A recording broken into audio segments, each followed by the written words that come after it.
both sides of the conversation, family. We welcome you to this virtual space crafted especially for you. My name is Jada Curry, and I'm both sides of the conversation's marketing director and graphics design specialist. I want to take some time to ground us all as a community into this space we are about to open up in, so let's go through our community standards.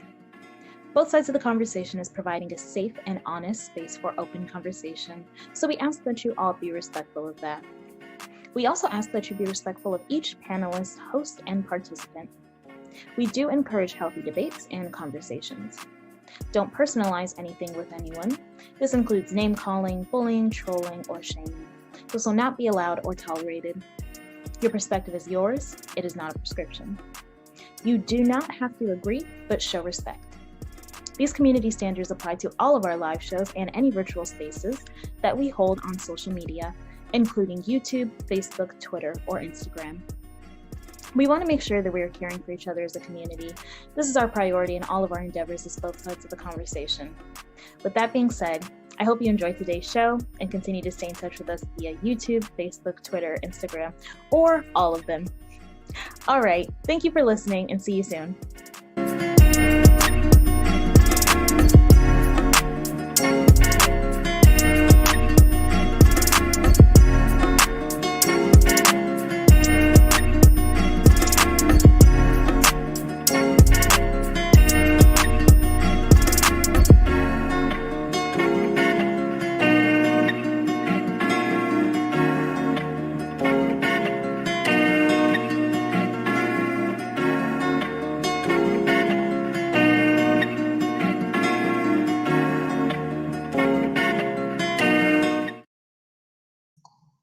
Hello, everyone, and welcome to Both Sides of the Conversation Live. We meet here every Sunday at 2 p.m. My name is Brittany Doyle, founder of Wise Health, and I'm the co-host on today's show. I would like to introduce you to our executive director and host of the show, John Henry.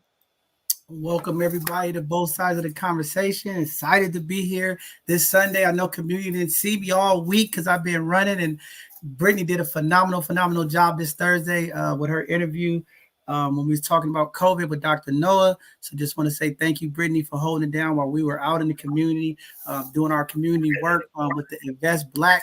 Want to thank all of the OMI family for all of the work that they've been putting in all over this year, as well as during this holiday season. Renard Moreau, want to give a shout out to Dahlia, Maurice River. They've been doing some phenomenal things to impact the community. The toy drive was a success over at Merced. We was out there on Thursday, over 500 toys to impact our community. And then yesterday we had the OMI Participation Project and some of the OMI folk from Maurice River doing the Kwanzaa presentation. It was a phenomenal event just to really see some of the work that's going on to impact our community, talking about Kwanzaa and educating our young folks and getting involved. So what a great time we've had all week. Just getting through the weeks. There's been a lot of stuff going on. We've been impacting a lot of families. Want to give a huge shout out to the East Oakland Collective for continuing to impact our community. There's been so many things that they have been doing in partner with a number of organizations, as well as both sides of the conversation, to make sure that our families in the community have been impacted. And I just want to say kudos to them for continuing to do the work. Want to give a huge shout out to my brother Nate Ford. Y'all know he co-hosts with me on Tuesday. His 50th is here. And he had a phenomenal weekend for the NBA Junior League this weekend.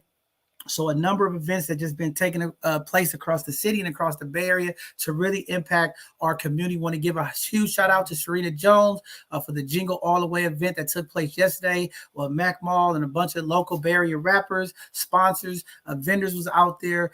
Phenomenal event. And then I want to give a shout out to Ashley Simply Smiley over at the Bayview Opera House for having a phenomenal Winter Wonderland event. They brought snow to the community. The kids were out there. They had Feline Finesse Dance Group and a number of organizations out there to impact the community. And that's what it is all about at this time of the year, just seeing things happen. And there are many more events that's going to take place up until Christmas here at Both Sides of the Conversation, East Oakland Collective, and a number of community organizations to impact our community and our young folks and our families for this holiday season with food, love, toys. There's a number of things that we're going to be doing to help impact our community. Also want to give a huge prayer out to Collective Impact, as one of their employees were killed over the weekend by a tragic motorcycle accident. I received the information yesterday, so just want to send our prayers and condolences out to Uncle Stank and to the Collective Impact Mo Magic team over there.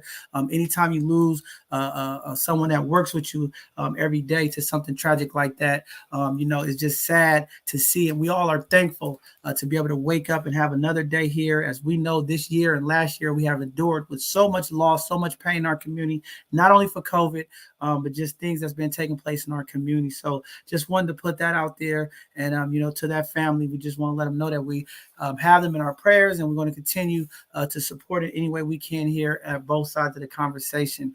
With that being said, the winter months are here, you all. It has been cold, freezing nights. It is cold outside now. It is cold across this country. Please be mindful of our unhoused brothers and sisters. We are still doing a toy drive and a clothing drive. If you see our folks out there in the community, if you have a way to help get back, no matter where you at across this country, as we approach these winter months even more and the temperatures drop, there are a lot of folks out there who need blankets and coats and support, and we're going to continue to do our part. But just be mindful as we go through this holiday season. I know we're approaching Kwanzaa, and we're getting close to Christmas and New Year's, but I just want people to be mindful that there are still people in our community who are struggling and needs that community support. So if you could do your part, support one of the clothing drives, support one of the organizations that's doing the work if you can, or just go ahead and pick up a blanket and take it out and give it to somebody that are out there. Our unhoused families are being impacted every day. I want to also say thank you to the baby advocates who are going around, my brother Corey Monroe out there, making sure that our folks that are living in RVs as unhoused are getting food and the different support services that is needed. So I want to thank the Bayview advocates for that as well. Also want to thank the Bayview Y for the Brotherhood, the men support group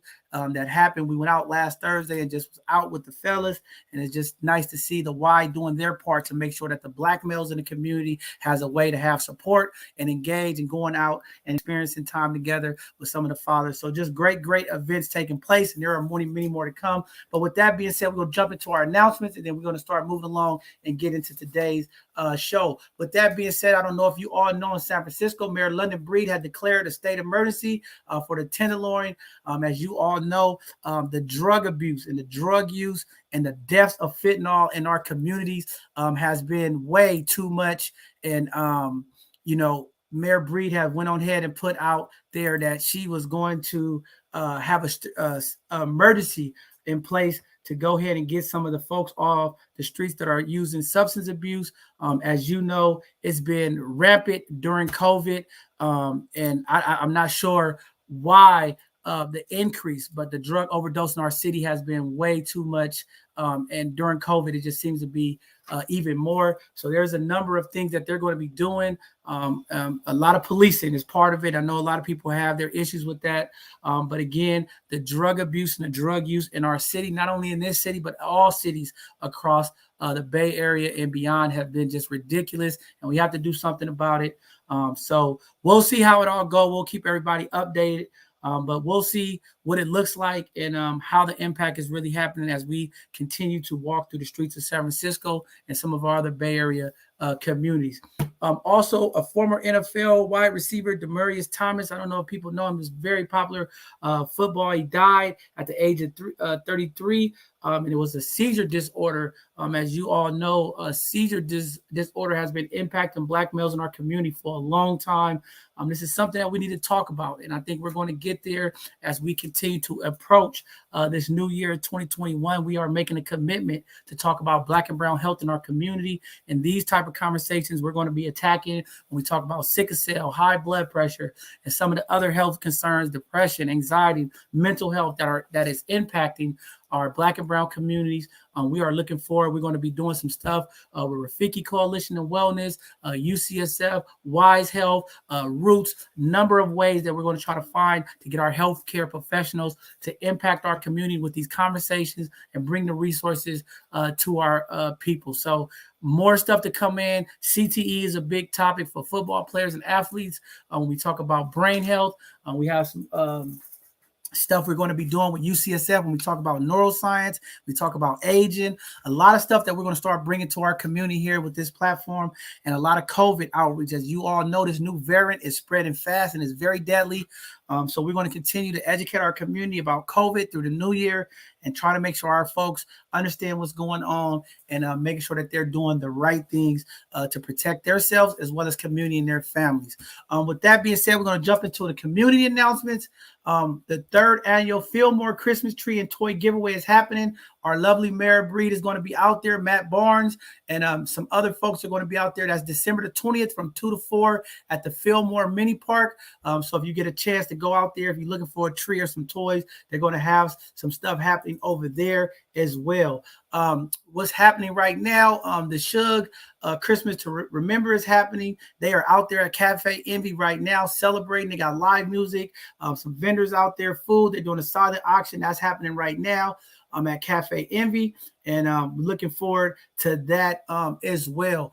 Happening right now as well. They got a Christmas tree giveaway happening at 155 Jennings Street with APRI, Kurt and Chica and the folks over there at APRI. They are giving out Christmas tree. If you don't have a Christmas tree, you could go over to 155 Jennings Street in San Francisco from 1 to 4 p.m. You got about 2 more hours. If you want to get out there and get a free Christmas tree for your family, please go out there and do it. Celebrities and creators are coming together to give back for autism. This is another important conversation that we're going to be talking about here on both sides of the conversation. As we know, autism is impacting the Black and brown community, but they're going to be doing the new 50/30. They got Sugar Tea, a virtual pop-up that's going to be happening. That's also happening today at 5:30 to 8:30 p.m. This will be a direct live stream event. And you could tap in to her museum, and we'll get that information out to community as we get more information. But autism is a very, very important, touchy topic of conversation that we're going to be talking about here in the new year on both sides of the conversation as well. And then we have the Wise Health 2nd annual Prosperity Meal Kit giveaway, a Black cultural tradition that's happening on 12/30. 12:30, not the time, on December 30th, 11 a.m. to 1 p.m. at Sam Jordan Way at Phelps. I'll be out there with Brittany to support her on this event. I am proud of her for these prosperity meals, and I want to be out there in support as well. So please stop by. Prosperity meal. Tell them what a prosperity meal is. I don't know. You tell them what a prosperity meal is. This is your event. I just coming to help. In the African American culture, every New Year's in the Black culture, Black families cook what? What do they cook? Black eyed peas, chitlins. Black eyed peas, greens, cornbread. But why? Why do Black families prepare that? Because if they eat that, they think they're gonna have good luck next year. I don't like good luck. Yes, it's supposed to bring fortune into the household. And so that's what it's all about. And so with that, we're providing prosperity meal kits. So not only are we providing the ingredients, but we're also providing resources for economic empowerment, business planning classes, and other things to help push our Black community forward when it comes to financial wellness. And so this is something that we're starting to do every year. This is my 2nd one. And we're bringing people. So it's not for low income people. It's just for our Black community, period. And we're just providing resources, healthy food, just to get our year started off right. Can you put some crab in there for me, Brittany? Can you put some crab in there? I like to make gumbo for the new year. I want some prosperity with gumbo. That has nothing to do with what this prosperity meal kit is. You get your own gumbo. You probably can't even make gumbo. But move on. You'd be surprised.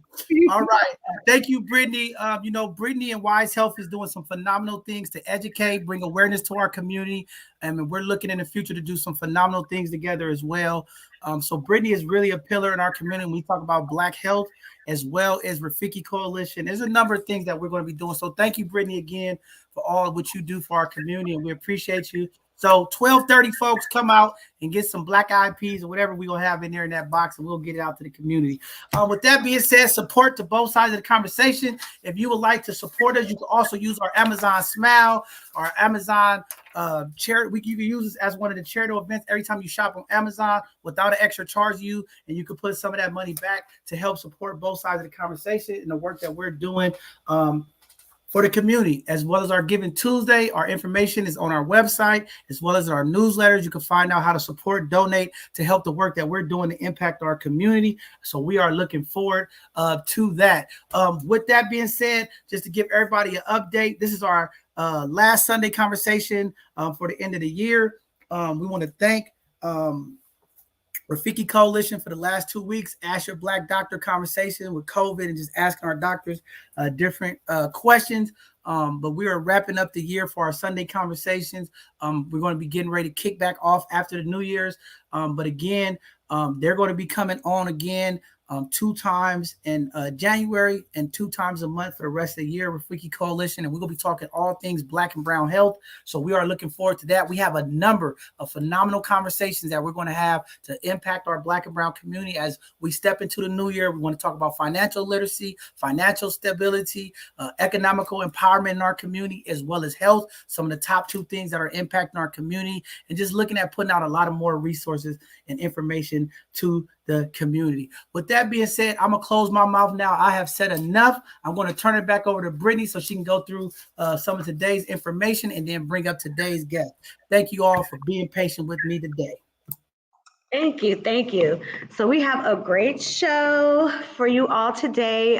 We will be talking to doulas and midwives and learning just about maternal health in the Black community. So just to give you some information on what we'll be talking about, a midwife provides medical care much like a doctor.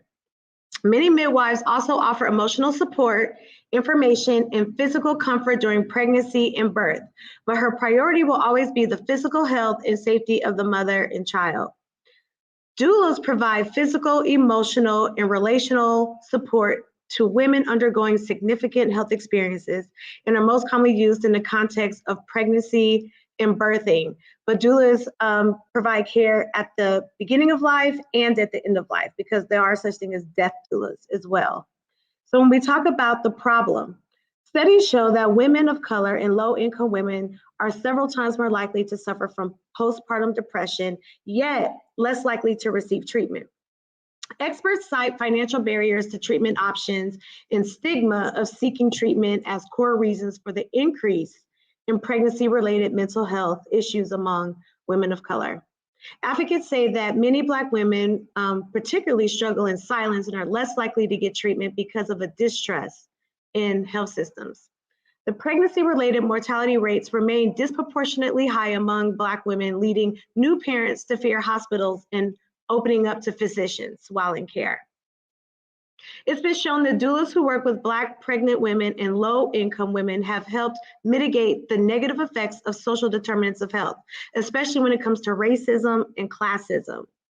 And this is according to many studies surrounding health equity. In the work of a doula and a midwife, they address fears and experiences that are specific to the Black community and that are rarely addressed at checkups. There's this app that's out right now, and it's called Earth, IRTH, Earth app, which is similar to Yelp for like food reviews, but you can give reviews on pregnancy-related care. This app also provides an early view into specific experiences that are unique to Black women and put us at risk for bad outcomes. So when we talk about solutions, there's no single solution to the fact that Black pregnant women are dying at 3 to 4 times the rate as white women, and that around 60% of all pregnancy-related deaths are preventable. Activists and experts have called for a wide range of solutions, from legislation to data collection to expanding insurance coverage to countering implicit bias. And on the ground, it's imperative that we recognize and promote the incredible, important work of birth workers like midwives and doulas. And that's why this conversation today is very, very, very important. And so I'm very, very happy to introduce to you all our panelists for the day. And as I say your name, we're going to bring you up on the screen, and you can just give a background, a brief background information about yourself. And we're going to start with Peggy Phillips. Hello, hi guys. My name is Peggy Phillips. I'm a registered nurse here in the Houston, Sugar Land, and Katy area. I have 5 children. My last 3 were home births. I work in postpartum in nursery. I work mother baby, which they consider that postpartum in nursery. I also do transition in labor and delivery and also NICU. So I'm coming to speak more on the healthcare side of things and also just kind of give you guys my experience of having hospital and home birth. So thank you for having me. I'm honored to be here and looking forward to the wisdom that the other ladies have on this panel and learning more myself. Yes, thank you so much for joining us today, Peggy. Next, we have Khadijah Fox. Hello, hello. Peace, love, and blessings to everyone. Like I said, my name is Khadijah Fox. I am a wife of 12 years to an amazing man. I am a mother to 3 children who I adore.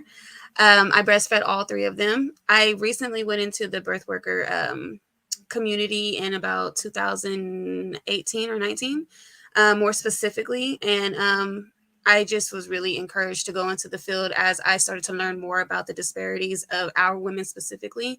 I do support all mothers, of course, but I have a strong passion for our community of let's see. I am a certified birth doula. I am a certified postpartum doula, and I am a certified lactation education specialist.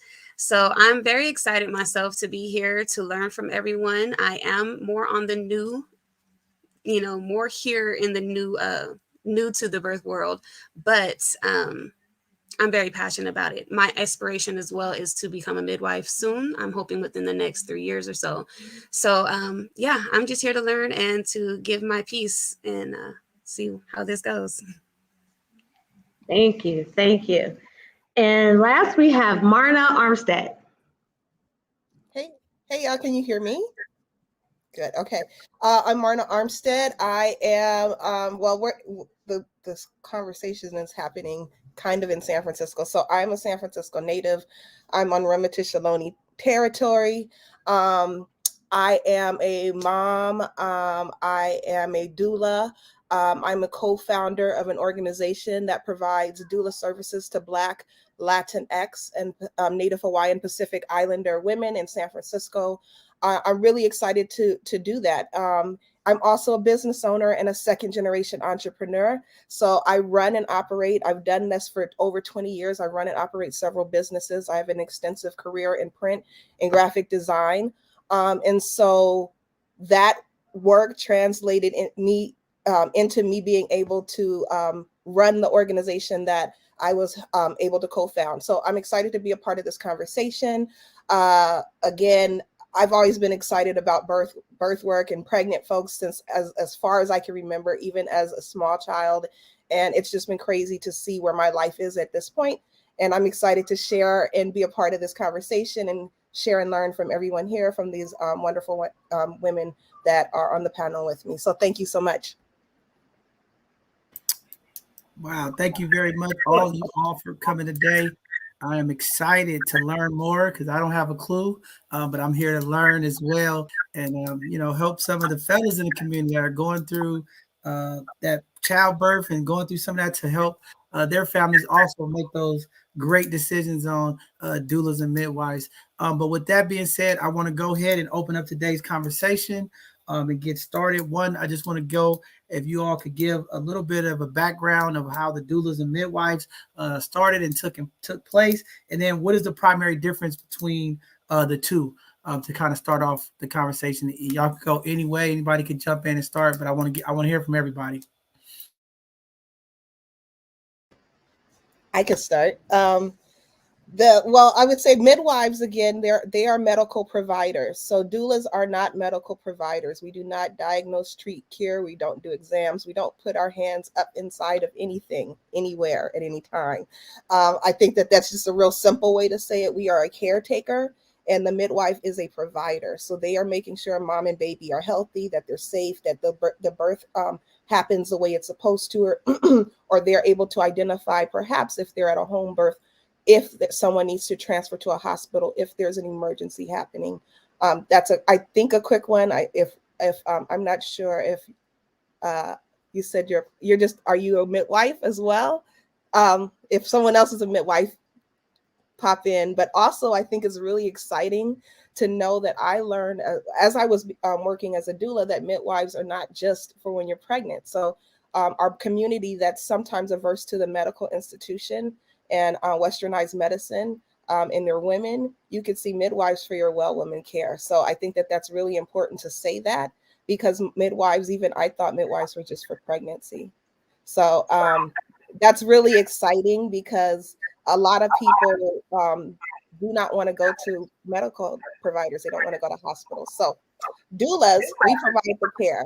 So you want to talk to us, you want to tell us how you're feeling. This is hurting. I don't know about this. What's this test look like? I don't know what the doctor said. You know, all of those questions. This thing is happening maybe in my life. Personally, what's going on with my family? Will you rub my feet? You know, will you push on my hips? You know, all of those things. We are a sounding board, and we become wholly invested in our families that we care for. And then we're there at the labor and delivery. So when they go into labor, they're calling us. We're going to the hospital with them. We're there through the whole thing. You know, sometimes there's a backup, sometimes there isn't. And we're squeezing the hips. We're you know, all over them, just helping them do whatever they need to do to bring their baby into the world. And we help support them. And people say advocate, and I like that word, but what we do is help them use their voice. You know, we amplify their voice, and we help them achieve the goals that they said they wanted when they were not in the state of you know, having the baby, being in labor, when, you know, they might be willing to accept or listen or not hear anything. We're like, remember, did you say you wanted this? Okay, you want it? Okay, cool. Let me go get it. Or, okay, you don't want it? All right, let's make sure you heard them say she doesn't want it. So I think that that's important to make sure that, you know, we're not just there to advocate and to do the things for folks. We're there to help them achieve their goal, and make, you know, be also even a witness at times to something happening, or, you know, helping them, like, oh, it looks like, you know, I'm looking, because I've had a connection, and she's looking crazy, but she's saying, nodding her head, yes. Are you okay, Brittany? You know what I mean? You need a second? And you might say, yeah, I do, to come out of it. So that's a quick, like, real in-depth thing, but that's how we work with our families. I don't know if anyone else wants to contribute.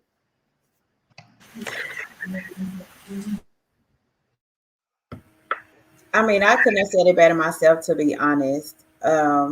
Just like you were stating before, the midwife does work more on the medical side of labor and delivery, and they do offer postpartum care.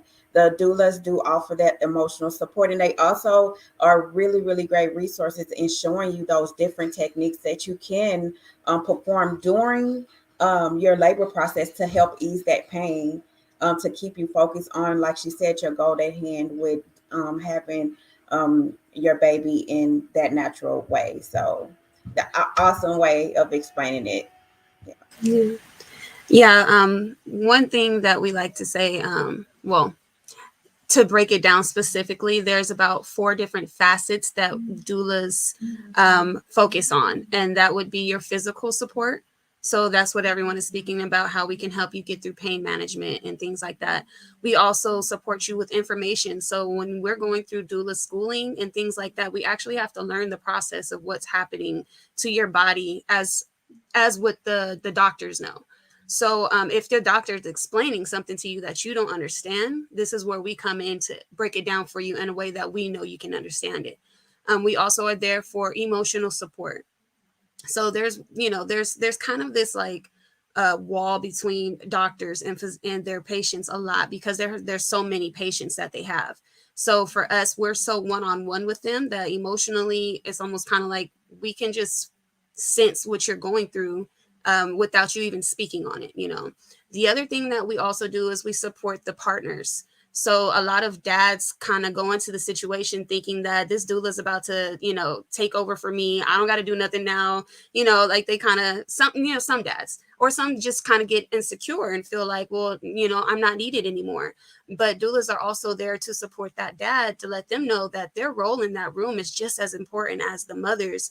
You know, a lot of our fathers don't understand that that their word matters, that their presence matters. And there's a lot of things that aren't going to fly in a hospital room when that dad is standing in his presence and in his strength, and that mother just has a whole nother level of protection. And I believe there's one last, and I don't think it goes for all doulas, but there's a spiritual aspect.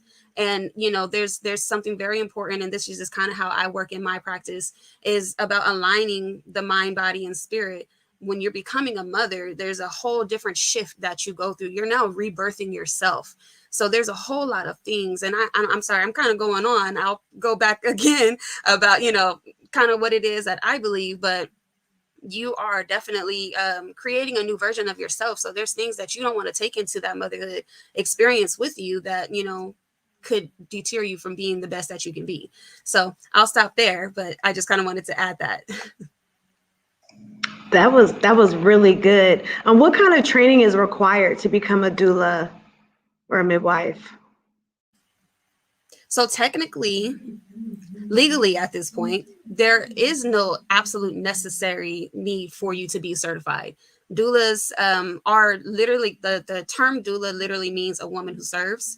And so that the word is even being changed now, where to some people are not calling themselves doulas because some men are doulas as well. And then some people also have a hard time with it stemming back to slavery and it being like a woman's servant, a slave in that type of sense. But for our culture, you know, the doulas and the midwives were the ones that were helping us stay alive and getting our babies here. So to be a doula, you don't have to be certified.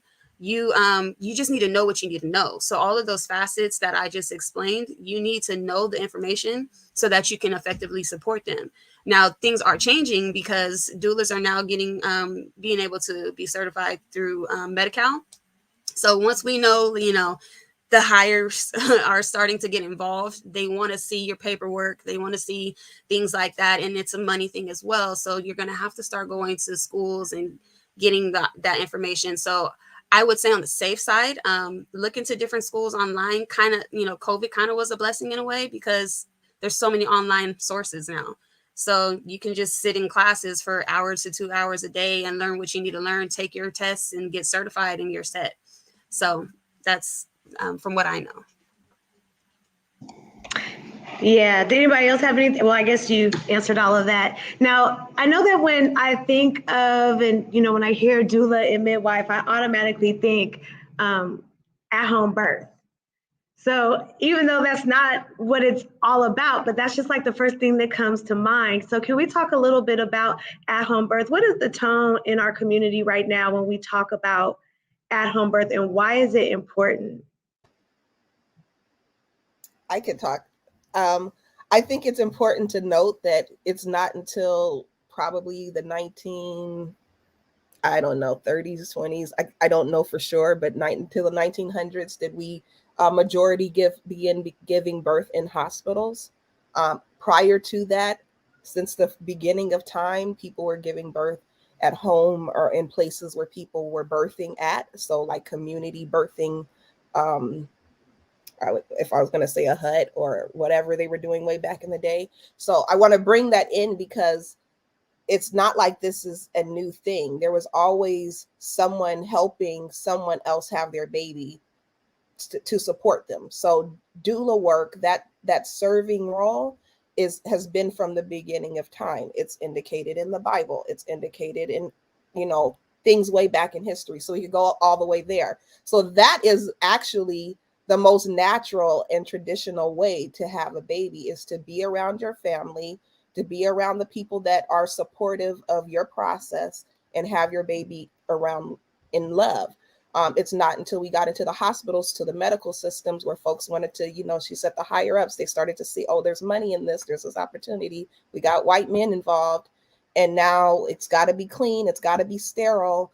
We don't want to see a woman, you know, in pain, experiencing common, you know, things that are happening during childbirth. We want to knock them out so they don't remember, because it must be that horrible. Someone who's never going to have a baby is saying that. And so we have all of these things that have made birth now expected to happen in a hospital, when in reality, that's this is relatively new and actually a foreign idea. So I'll just say that. And I know I did not have my child at home. I had a very high risk pregnancy.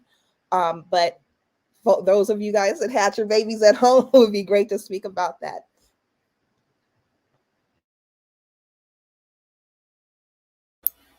Peggy, you want to jump in and answer that, or talk about it since you had a home pregnancy?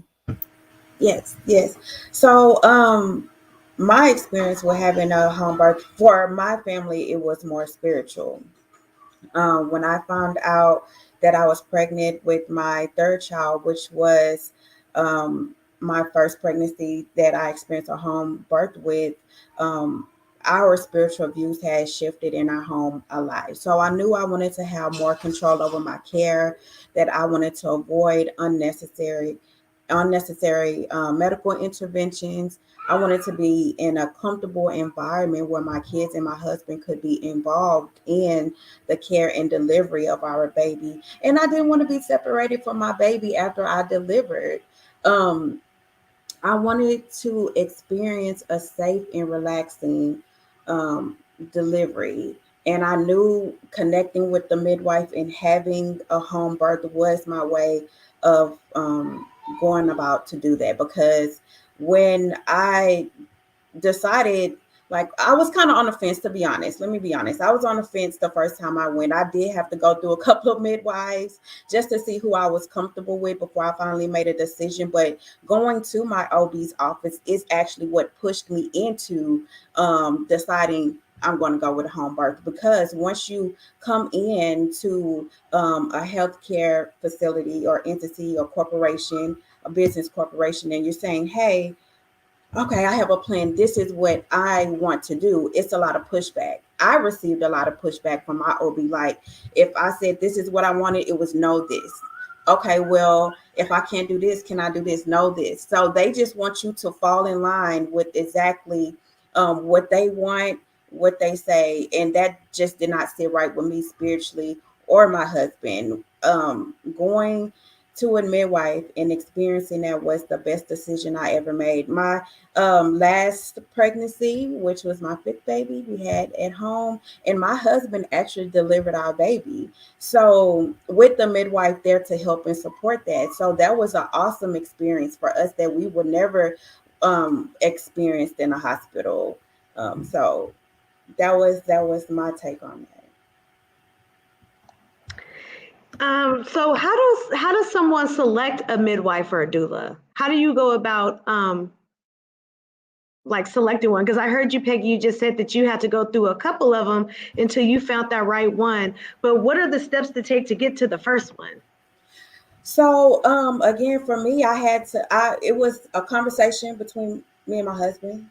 And then once we decided, okay, this is what we're gonna do, I had to start looking around. It is a lot of midwives here in the Houston area, but it's not a lot of Black midwives here. I think it was only like one. And once again, that kind of pushed me into wanting to be a midwife and a doula myself to offer more resources to our people. But I had to just start looking. I Googled up a couple of birthing centers, and I went. And when I went in, I wanted to feel comfortable with the person that I was going to spend my pregnancy with and who was going to deliver my baby. So, yeah, it did take a couple of, I would go and I'd be like, okay, the vibe just wasn't there for me. And that's okay. I want people to know if you go to a midwife and it's not what you expect, or if that connection isn't there, it's okay. You can go to another midwife. So I went to another one, and by the time I got through my third one, I found the one that I was looking for. And it was awesome. The connection was there. The energy was right. She gave me a slew of information just because I have had previous pregnancies before going to my midwife.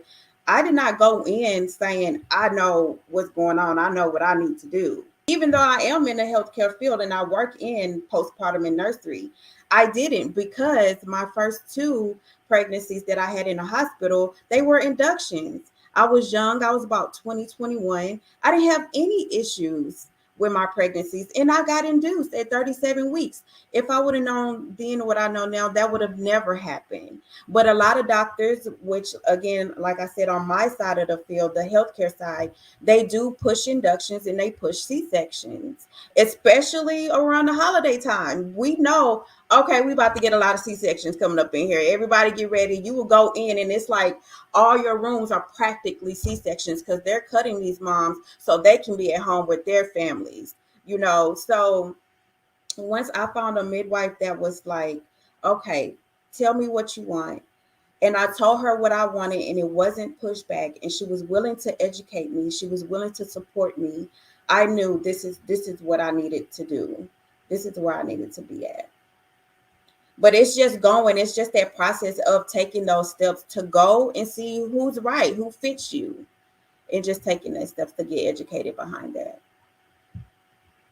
That's important. That's really important.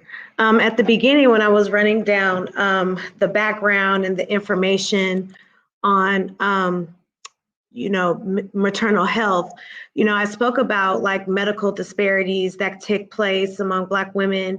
And I mentioned like racism that happens in the hospital, classism that happens if someone is low income and comes into the hospital. And, we talk about how just even those experiences definitely impacts a woman's birthing experience. And so are you seeing like an uprise in more women utilizing doula services and midwife services because of experiences that they have had in hospitals? And what does and Marna, can you also describe like the role of a doula? Like how does a doula protect a woman in situations like that? For on my end, yes. I can remember going into one mom's room and she was bawling. And so now, you're kicking in, you're thinking, okay, are you in pain? What's going on? And it was from the simple fact that she had to beg the physician to allow her to labor to have her baby. They came in, they wanted to do a C-section. And not to say that in every situation is like this, but in a lot of situations, they do try to use fear tactics to make you go ahead and get that C-section or hurry up. Let me pump up this Pitocin to make you go into labor. And they put a lot of stress on these babies. So she had to beg the physician to please just give me a little bit more time so I can have my baby naturally. And she did.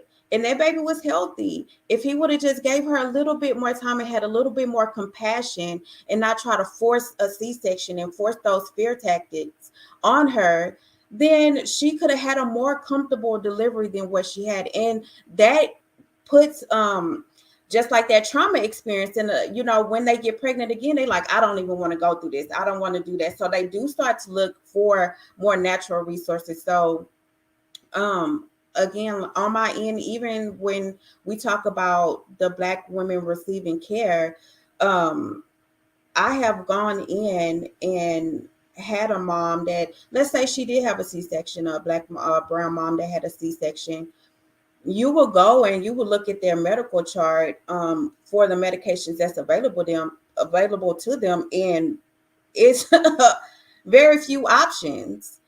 And then you will go to another patient's chart who, might have a different ethnic background than them. And they have everything from Tylenol to Oxy. And you're like, okay, well, hold on, what's going on? And you have to be that person. I have to step in a lot for my people to say, can I get something for my mom? Can I get some coverage for her if she's had a C-section or if she's experiencing a little bit more pain from delivery?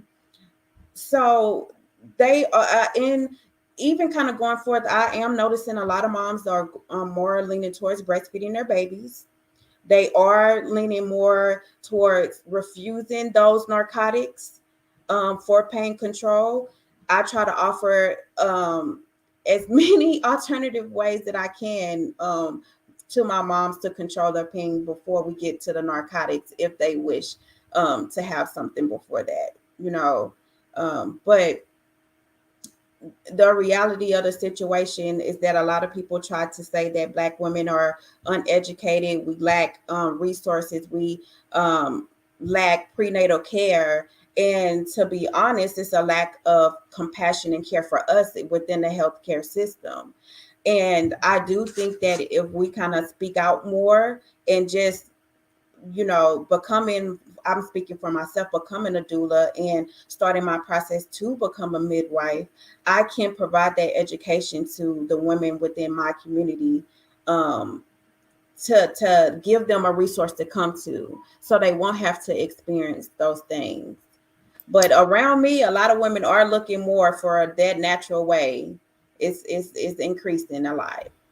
Wow, that's very powerful stuff, and I'm glad that you brought that up to highlight. And that's one of the things that we're trying to do with both sides of the conversation. As you see, some of the guests is put in the comments about they didn't know that, and that's one of the things that we're trying to do is just bring the education and awareness in these conversations and some of our educational Thursdays, because a lot of times the awareness and the information and the resources are missed in our community for whatever reason. We know why strategically, but again, that's what we want to do is play our part in making sure that these conversations are happening, the level of information is getting to our community, so folks have different opportunities to get to understand what's going on and how to advocate for themselves.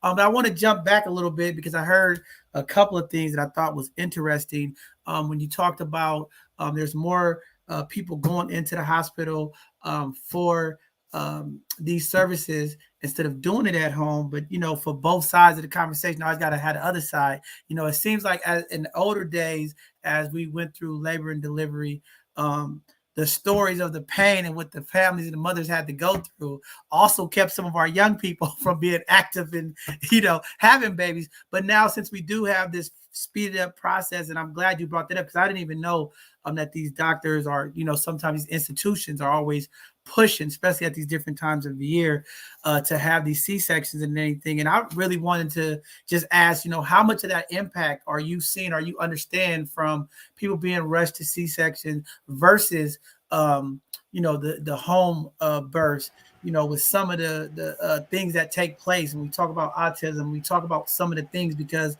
I've heard sometimes getting those C-sections and getting shot up with these narcotics and different things also cause problems with the birth. So I just wanted to kind of ask, what does that look like? I mean, are you seeing the same amount of side effects or different birth effects from C-sections versus having them in home with midwives and doulas? So when you have them at home, the recovery process is quicker.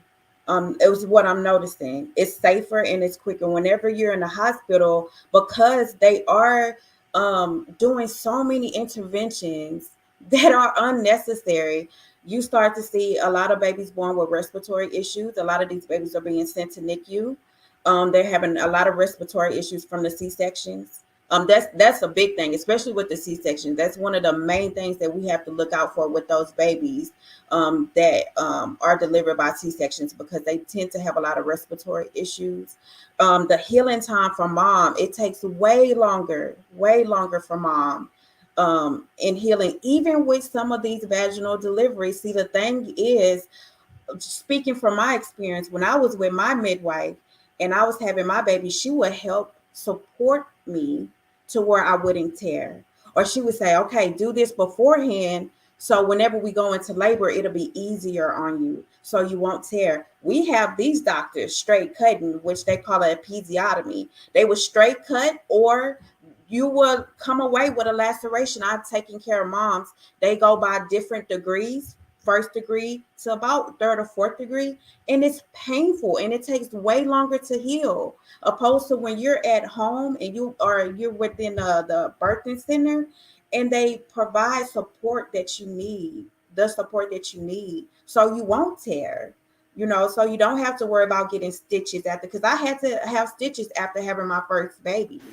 And it's very painful. The recovery process within it is very painful. So a home delivery, you do tend to have a safer recovery, a quicker, faster recovery. You have more bonding time with your family and your kids, and you're more relaxed. When you're in a hospital setting, which also contributes to you recovering, When you're in a hospital setting, you have people in and out of your room every 2 to 4 hours, in and out. You cannot get any rest. When I'm telling you, I'm coming into some of these moms who are exhausted to the point where if they're breastfeeding, I'm saying, Mom, we have to put this baby back in the open crib because you about to drop baby. You about to drop baby girl. You about to drop baby boy, because they are exhausted. So after I had my baby, I was able to come home. My family was here. I was comfortable. I was able to come home, get some sleep, and wake up and breastfeed my baby with no issues. In a hospital setting, you don't get that. They are tired. Every time you turn around, somebody's in and out of the room, and they get no sleep. And I have been in rooms, and I have taken care of patients who have dropped their babies because of how tired or how drugged up they are from these medications. So, again, like I stated earlier before, I am a person who I just don't like to talk about the problem, but I would like to be a solution or find a solution to the problem. And I thank you, Queens, on this platform for stepping into your purpose and becoming midwives and doulas to help out the community, because we need that. We need that. I would just like to add, the question alone that you're asking, it goes so far back to just the psychological damage that we've been through. We are literally like conditioned to fear birth, something that our body naturally does. And so when you have fear as a part of something that you're naturally supposed to be doing, there's literally almost little to nothing that you can do to have a successful result of that. So if you're going into labor and you don't have someone in your corner, and I'm saying specifically at a hospital, if you don't have someone in your corner that is there to prep you for what is about to be happening. So that means that before you even get started, you're talking about the hormones that are releasing, the chemical hormones that are releasing in your mind or in your body when you're in fear. In nature, an animal is not going to give birth if they're in fear. If they feel any kind of danger is around, their natural reaction is to go somewhere where they're safe, to go alone by themselves, so that they can naturally birth their child into this world. So if you are uncomfortable in any kind of way, or you feel unsafe because this doctor's not listening to you, this nurse keeps coming in and out, and that the lights keep coming on and off, and like this just taking you out of this zone, I'm telling you, like the hormone really, releases inside of your mind that tells you to freeze, to run, or to fight. And you don't know which one is going to happen. Your body doesn't know what's actually happening. You can see it, but your body just knows I'm uncomfortable. So if you're freezing up, of course your body is going to delay and bringing your child into this world. But if you're at home with like she's saying, in a setting that you created in a room full of people that you know and that you love, oh my God, like the difference is so vast. It's what all of the clients that I'm talking to, or like the other doulas that I work with, they all are pushing the home births tremendously because of the psychological factor that we're dealing with. If we can't get past what we're being told and what we're being taught, it's like we can't even get to trying to figure out how to solve any other problems. We have to change our mind and what we're experiencing in there first. I could add in, what I was thinking about as we were talking about, like, I'm thinking because we were talking about the home births and things like that. And for me, it's like I want to make sure people understand that home births are not for everyone. And there's a criteria that you have to meet in order to qualify to have a home birth. And that has to do with being healthy, having a healthy pregnancy, not having any high risk, any complications going on prior to the pregnancy. And, Black people can risk out of that. And it's important to talk about that because of our health, of all of the things about being Black, being a Black woman, a Black person trying to have a baby, and our quality of food, quality of life, you name it. All of those things can affect our ability to have a home birth. And I do want to acknowledge that, because you can't just make a decision that you want to have a home birth and it happened. There could be really some very big problems that could come about by not understanding what you need. But I do want to talk about, again, having the good relationship and the fight, flight, freeze, and all of those things. And I'm really saying a lot of the things I talk about with my clients is like having a baby is like having sex. You had to have sex to have the baby. What were you doing? You were relaxed, right? You wanted this thing to happen. You were calm and comfortable under what we would hope would be this circumstance. We understand that's not everybody's circumstance, but the ideal circumstance is that you are with people that you care about. You're with someone you care about. You are comfortable. The mood was right. The atmosphere was right. Whatever it is, you was ready, right? And so you have to have that same kind of mindset going into birth, because it's actually got to come out the same way. You're going to probably be in the same positions. You're going to be making the same sounds. You know what I'm saying? Like, literally, that's what's happening. And if people don't make that oh yeah, because then they don't make that relationship. Like, why would I want to have this thing versus that? Or why is something maybe a better or more ideal environment than another one? Is because someone feels safe and they feel open and they're ready and baby comes flying out. I was able to talk someone through their birth this morning across the country at having their baby at home, and they were nervous. I thought they'd have extra time. I had my first conversation with them yesterday, and they were nervous about their birth, and it was their second baby.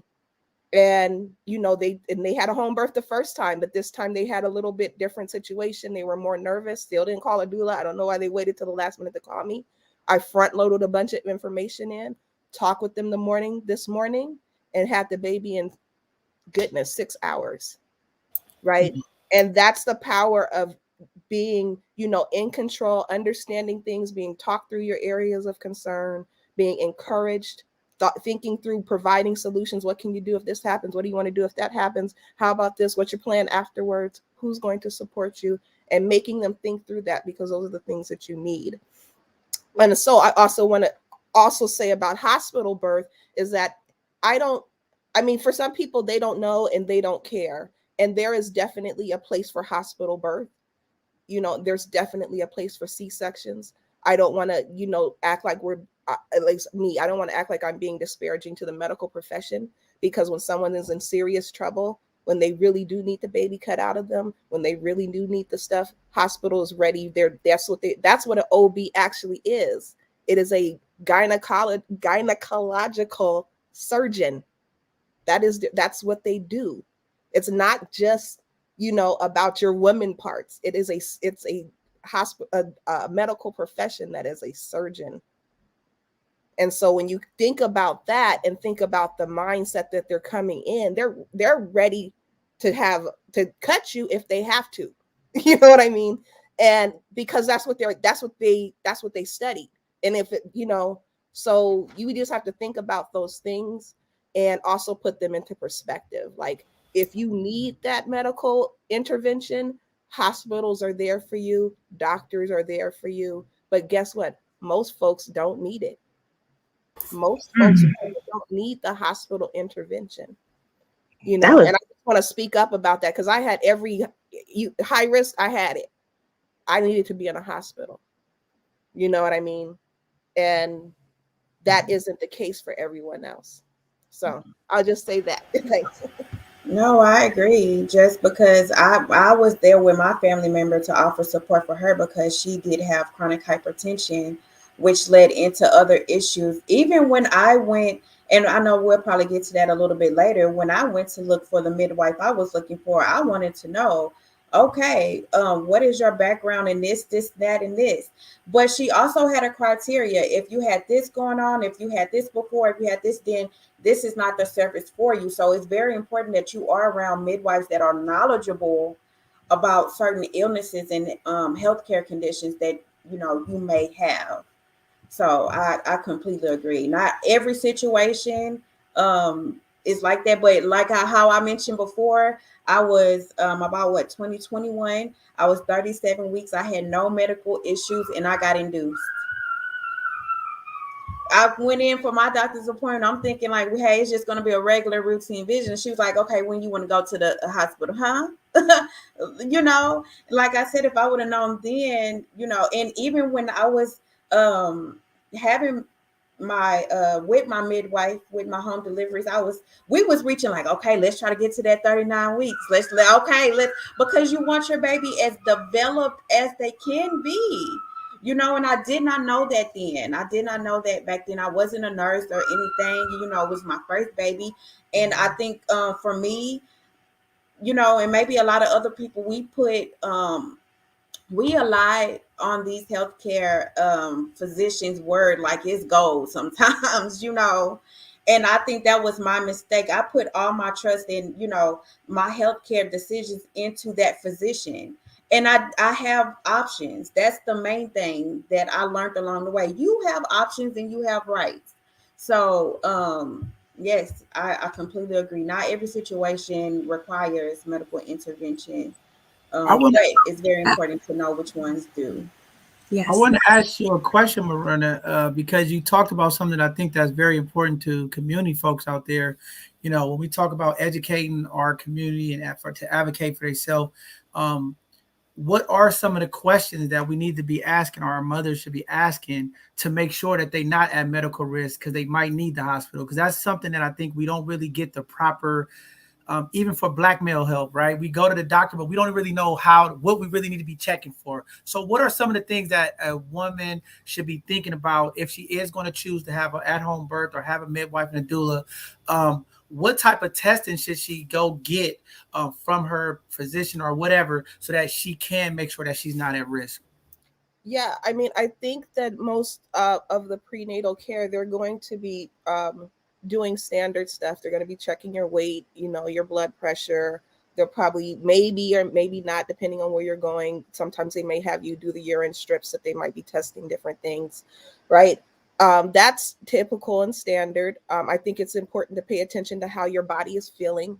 If you're not feeling good, you should be in contact with whoever your medical provider is at the time.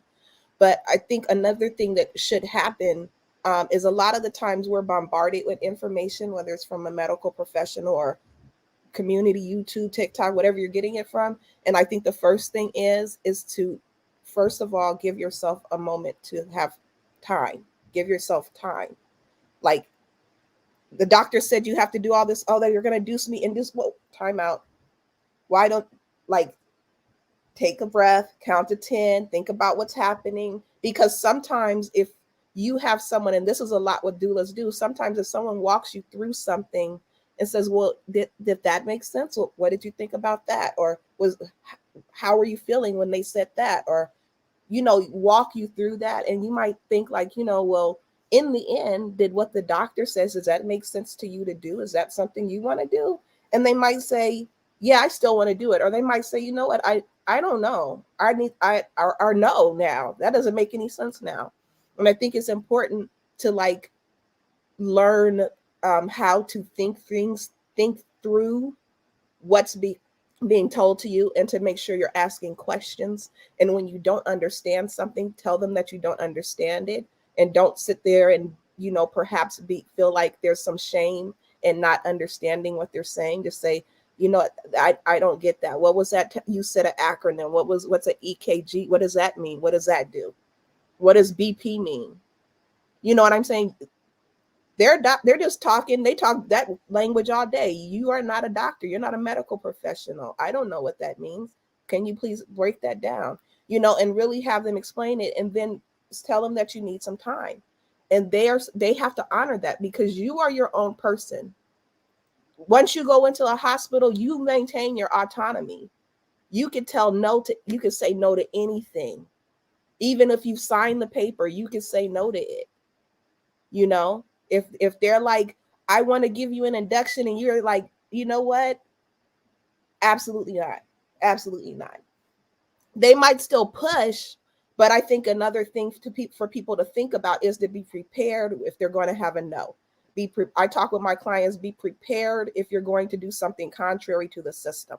So you can't hem and haw. You can't act like you don't know what, you can't, I'm not going to do this test. I don't want this shot. I don't want this intervention. I don't want this thing to happen. I'm not choosing to vaccinate my child now. I will do it at another time. When you come in with authority, as opposed to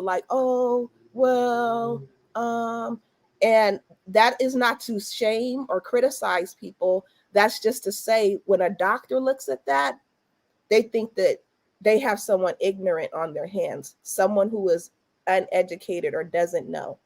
And especially if you happen to have brown, black skin, right? So taking time out to ask questions, say, I'm not sure, I don't understand. I don't agree with this. If you're telling somebody no, make sure you're like for real no, and you're ready to, sometimes you have to sign paperwork and waivers for your no. So bring your paperwork. Okay, I don't want to circumcise. I'm not choosing this thing. I want to do, you know what I mean? You have the choice in all of these things. You do not have to go with what they're saying because it's your body. And I think that that's really important, because we get into the hospital and the doctors, they'll come in, oh, we're going to start your IV. Oh, they didn't ask. You're just saying yes to it. You're not even saying yes to it. You're just going along with it. You don't know what they're putting in there. You know what I mean? We're so trusting, and it's like, I'm not saying they're just out, that everybody is just out to do something wrong, but consider that, because that's an entitlement that medical professionals sometimes have, where they'll just come in, oh, do the turnover. We're about to do this. We're about to open up, about to do a cervical exam.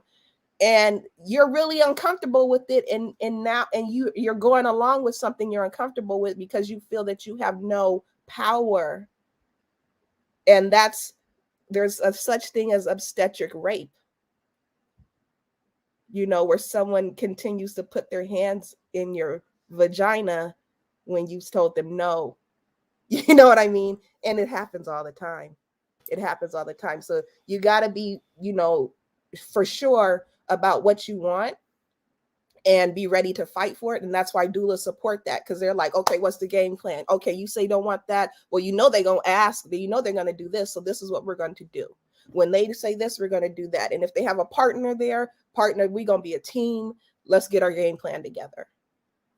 That's the power of educating our community. That alone will change your birth experience. And, just to add on to what you were saying, as a public health practitioner, I just always believe the importance of, when providing and delivering health services and care in Black communities, there should always be a cultural component to it. And I just feel like the doula services adds that cultural component that a Black woman needs to make, to carry them through the process. So everything you just said was just like, inspiring, informational, educational. So thank you for sharing that, and just thank you all for the work that you do. Just listening to you all, it's just, I'm just, even though I work in public health, I'm not very versed in maternal health, birthing and things like that. And so just hearing everything that you all are saying is just so on point. Now with that doula training and certification or training, I know that it can, and I hope I'm asking this right, I know that being a doula can complement another service. So what professions can a doula training complement, if that makes sense? Marna, does that make sense? Yeah, I mean, yeah. So again, doula work is not even though people certify, you can certify with your organization that you are training with, right? But there's no national or state licensing or mandates. People usually follow some standard, kind of things of attending certain births, having so many hours of this kind of training, right? So there's that. After, there's people who come in and that's all they have. When I trained as a doula, that's all I had. There are other people that come in and they're massage therapists. There are other people that come in and they're nurses, and they're like, I'm at the tail end, I'm retiring, this is what I want to do. They still maintain their nurse license, so they could do something a little bit different. There are people that are licensed herbalists and certified herbalists, and they have their certifications that they could prove when they're talking to their client. Because again, as a doula who maybe, let's say, has nothing else, and the lactation consultant, that's usually the most easily coupled one, is some sort of lactation consultant or a certified lactation education specialist or something like that. People usually, I forgot where I was going with that, but I know people come in with lots of different experiences, and I didn't come in with any of that. I was just like, oh, I just know the birth part, and that's plenty. You know what I mean? There's and even going into the training, there's so many people that never had a doula training. I when I first was trained, I was trained by someone who had been a doula for almost 40 years, and had recently taken a doula training in order to be a trainer for one of the programs that I was in. But she had been a doula for 40 years. And even when we go back to Medicaid and all of that stuff, and I know I'm all over the place, but like there's a disrespect when you're asking someone who's had that level of experience to do anything around certification and licensing, you know, and that's something that's also tricky when we're talking about Medicaid and all of that stuff. But even going back to what other things are paired, people come in with any other profession that you have some sort of certification or proof of that couples with that, you can do it. You know, but that's the thing, you have to be sure of what you're suggesting to them. So I am not going to tell them outside of a handful of things to take herbs, right? I might say you might try this particular tea that you could buy in the store, but I'm not going to say, oh, you need to take that, because I don't really know. That person could have an allergic reaction. I could be giving them something that actually causes contractions and, you know, they go into early labor or, you know, miscarry, something like that. So it's very serious. You don't, you know, massage therapy, like I will do some rubbing, some touching. We'll talk about some of that later, but I will tell them I am not a massage therapist. Okay, so if something's hurting, like you really want me to get in there, like I'm just doing like some comfort stuff and a couple of things that I know that's okay.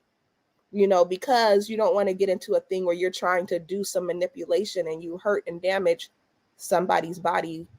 You know what I'm saying? So you just want to be mindful of those things. So people who are saying they're doing something else in addition to doulas, you want to make sure that that's legit as well. Placenta encapsulation, you want to make sure that they know what they're doing, you know, because with my organization, I can't provide those things like through the organization, through as an employee, there's a whole other liability with those things. And that's, you know, that's a whole nother story. But people do a lot of different things. Yeah, and I see some things popping through the chat. They're listening to some great stuff.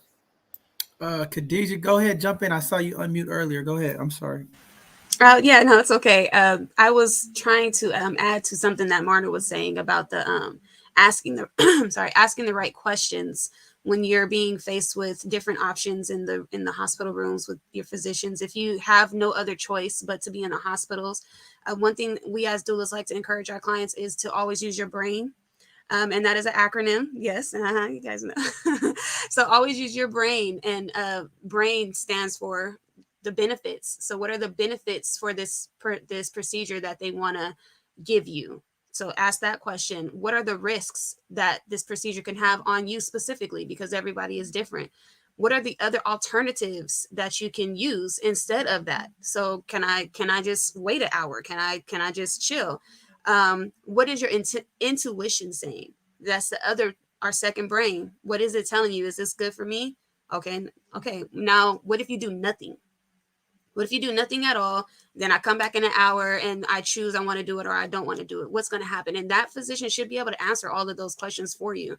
And based off of that, you can go from there. So that gives you that power back. You take that time. Never think that there's not enough time for you to get the information that you need to get to give the answer that you need to give. Okay. And then the other thing was, as she was saying, was going into the different services that you can add to the doula work. Placenta encapsulations. Another thing people don't understand is that doulas aren't just for births; they're also for postpartum services and also for bereavement if you've lost your child and things like that. We're here to just support you. So postpartum is a very, very important aspect of motherhood, that a part of motherhood that is often overlooked. You know, we do everything to give them baby showers and to, you know, help them, you know, get clothes for the baby and all that type of stuff. But when it comes to that mom actually being a first time mom or even a second, third time mom, everything's different. It just changes each time. Postpartum doulas are there to come and help you at your home. They cook for you if needed. They help you run errands if needed. They just come and watch the baby for you for a couple of hours while you take a nap or rest or whatever it is. Clean up around the house a little bit, So we're just there to kind of be that extended village, because a lot of our moms don't have their moms anymore, or they don't have friends, and fathers have to get back to work and things like that, and sometimes sadly they have to get back to work. So we're just there to also add to that. The placenta encapsulations, I'll just touch on that briefly because maybe people don't understand that, but that goes along with postpartum services. I'm also certified in that. So there's a lot of benefits to encapsulating your placenta. These are things that you can ask your physicians, but sometimes you just have to, once again, go based off of your intuition as well, because there's a lot of things that doctors are going to tell you because it's not what's going to benefit them. You get what I'm saying? So if we can just ask the right questions and just get the resources that we need to get outside of just what's in those four walls of a hospital, then we'll see that we have a lot of options. We just don't know. We don't know the right questions to ask. So I just wanted to add that. Wow. Yeah, those questions. I was gonna say those questions are important, but I was just thinking about a TikTok that I saw the other day, and it was a woman. She was caring for her baby. You could tell that she had been caring for her baby all day, and like 6 o'clock it hit. She was prepping the bottles, and the doorbell rang, and then the night doula came and she handed over the baby, and she went and ran a bubble bath and had a glass of wine and like went to bed. And I was like, that's what doulas do? Like, so shocked, like that level of support, like you were just talking about, where you don't have like that support or a husband in the home or, or something like that. I had no idea that a doula could come in at night and, care for the child while you have some self-care time for yourself. Like that was like a great tidbit to learn about that. I just want to know where was all these doula services 24 years ago when I had my child? It's been a long time for me, but I think this has been great information. I mean, this has been helpful, and I hope some of the fathers in the community that do watch the show take some of this, because I think earlier when Peggy was talking about how many times the nurses come in and turn the lights on, I mean, these are gems community that they are dropping. So at least as dads or mothers or grandmothers of the community, if you are in the hospital room caring for your loved ones who are delivering, that you could advocate for them. So I really think this is very, very powerful conversation and great information. And I would love to have more of this on an Educational Thursday as well, because we are going in a season where a lot of people are having babies from the pandemic. And, I was going to ask that, have you all seen an increase of doula services and midwife services during the pandemic because the hospitals wasn't letting the families and the folks in? Has there been an increase in services, or, what are you all seeing out there in the community? I will say that I have seen an increase in home births for sure, because of the COVID restrictions, because what came along with the COVID, especially with the vaccination mandate, they're not allowing us into the rooms. And so unless you have a vaccination yourself as a doula, or even if you're coming to support as a midwife, you either have to be vaccinated or you've had to had a negative COVID test within 72 hours where we're at. So that's putting a lot of restraint on us being able to be present with these mothers. And I just, for me personally, it breaks my heart because I see the difference just that quickly. I was just able to be in a room with the mom, and she literally was able to have her baby in less than I want to say 6 hours. She was able to do that. To fast forward now, here it is, we're post vaccination mandate and I can't come in the room with you. And she literally could only have one person in the room. And when I say everything that we planned out on her birth plan, when she said she didn't want it, that's exactly what happened. Everything she did not want happened. And she ended up having a C-section. And I talked to her at the end of the day and her face was all swollen. And I'm like, whoa, wait, what happened? What happened? And it just showed me that easily how quickly, when you're not protected, how easily things can go south. Like, and I've had 3 babies of my own. So I'm like, now that I'm learning all of these things as a doula and I'm looking back at my own experiences, I'm like, I literally got screwed over in so many ways that I didn't even know. And I'm just thinking it's normal. Like, oh no, that's just a part of birth.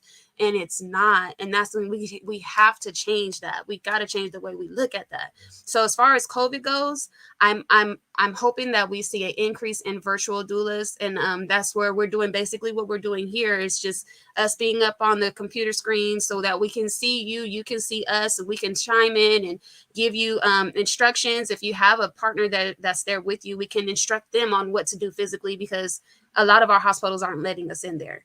So and then also hopefully an increase in the home births would make a difference. Yeah, I would just add, I think the increase in doula services, I would say at least in San Francisco, is because of the influx of knowledge that's happened maybe within the last 5 or 6 years, right? So now I remember when I first started looking up doulas, I couldn't find anything. And now it's all over the place. I didn't even know what a doula was when I was having my daughter, you know what I mean, decades ago, right? And so I think that the access to knowledge has increased that. And one of the benefits of COVID, like Khadijah was saying, is that some hospitals have become, in San Francisco, they've become more hands-off. They have now tried to even work with us to find home birth midwives for some of their clients that want them. And I think that that's important. I think that what people don't know about home birth is you have to prep to have a home birth, because you're not going to have those pain relief, the same pain relief. You're not going to be able to have an epidural. You're not going to be able to. So, there's kind of like a whole type of education that goes around home birth. And are you ready to do that? Because if not, I think you're going to probably have to go to the hospital. So, I always hold those, because I know people, I want to have a home birth. And I start talking to them like, oh, maybe, I don't know, because that's just their choice, right? But I think that the hospitals, at least in the city, have become more hands-off in San Francisco.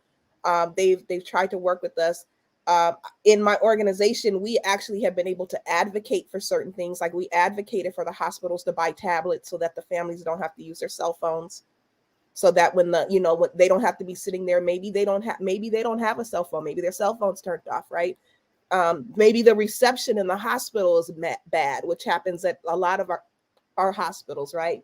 So they have decided to work with us to provide tablets so folks could call in on a FaceTime or a Messenger or whatever the video service is. So those are some of the ways that we've been able to think with medical institutions about what are solutions that help us during these really hard times. And you can't take away, like Khadijah was saying, the hard times, like when we had to do the initial shift in 2020, heartbroken. I cried. My staff cried. Moms cried, because folks we had started with in person that were due, that thought they were going to have a doula, were suddenly by themselves. Some of those people didn't have partners, and so that's important. You have a pregnant person vulnerable, a pregnant Black woman vulnerable in the hospital alone. So when you're looking at your client and they're looking crazy, like Khadijah said, nobody knows what happened to them. And depending on what type of medicine they got, they probably aren't too sure. Wow. Peggy, go ahead and jump in there. I know you unmuted yourself. You wanted to say something? Oh, no, I didn't mean to do that initially, but yeah, just kind of go off what she's saying. I am seeing an increase in doulas, but it's virtual. They are not letting, I know where I'm at. They are not letting, if it's not dad or mom, you're not getting in. Only one person is able to come with mom to deliver. And that takes, and I can only speak from my personal experience. My mom had to be there. It was, my mom and my husband, they had to be there. It wasn't no question about that. You get what I'm saying? So when you take that away from women, when you take that power away from them, saying no, your mom can't be there, no, your husband can't be in the room, or you can't have your closest cousin to you to help, experience and support you during the most transitional moments of your life, they're going to opt out. And I want to say this again, just because I am on the back end And then when it comes to our people, when we say no about X, Y, and Z, we automatically get labeled as a difficult patient. I want to say, be that, and I tell my moms, be that difficult patient. Be that. Because you, and again, like what she was saying before, if I would have known then what I know now, you have rights and you have power. And I even to this day, one of the hospitals I work at, we don't have a nursery at all. I will take my mom's baby, you know, if I'm sitting down charting for an hour or two, if I can get that in, let me take baby girl with me so you can get some rest, you know. Or if you don't want the tech coming in getting your vital signs every 2 hours, let me know if everything's trending okay. I'm going to put a sign out at the front of her door, do not enter, call the nurse first before you go in. You know, because that's very important for our people to get that.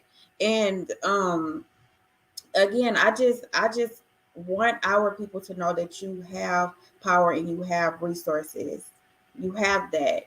But it is an increase in doulas. It's virtual. Again, they're not letting people in the hospitals at all. Even if you refuse the COVID vaccine, I respect everybody's decision surrounding that. If they have moms that, especially at the beginning, let me just speak on that. At the beginning, when all of this started to pop off and they really didn't know too much of what's going on, one of the hospitals I was working at, it was like, hey, if the mom refused to get a COVID vaccine, they were just going to send her baby to NICU.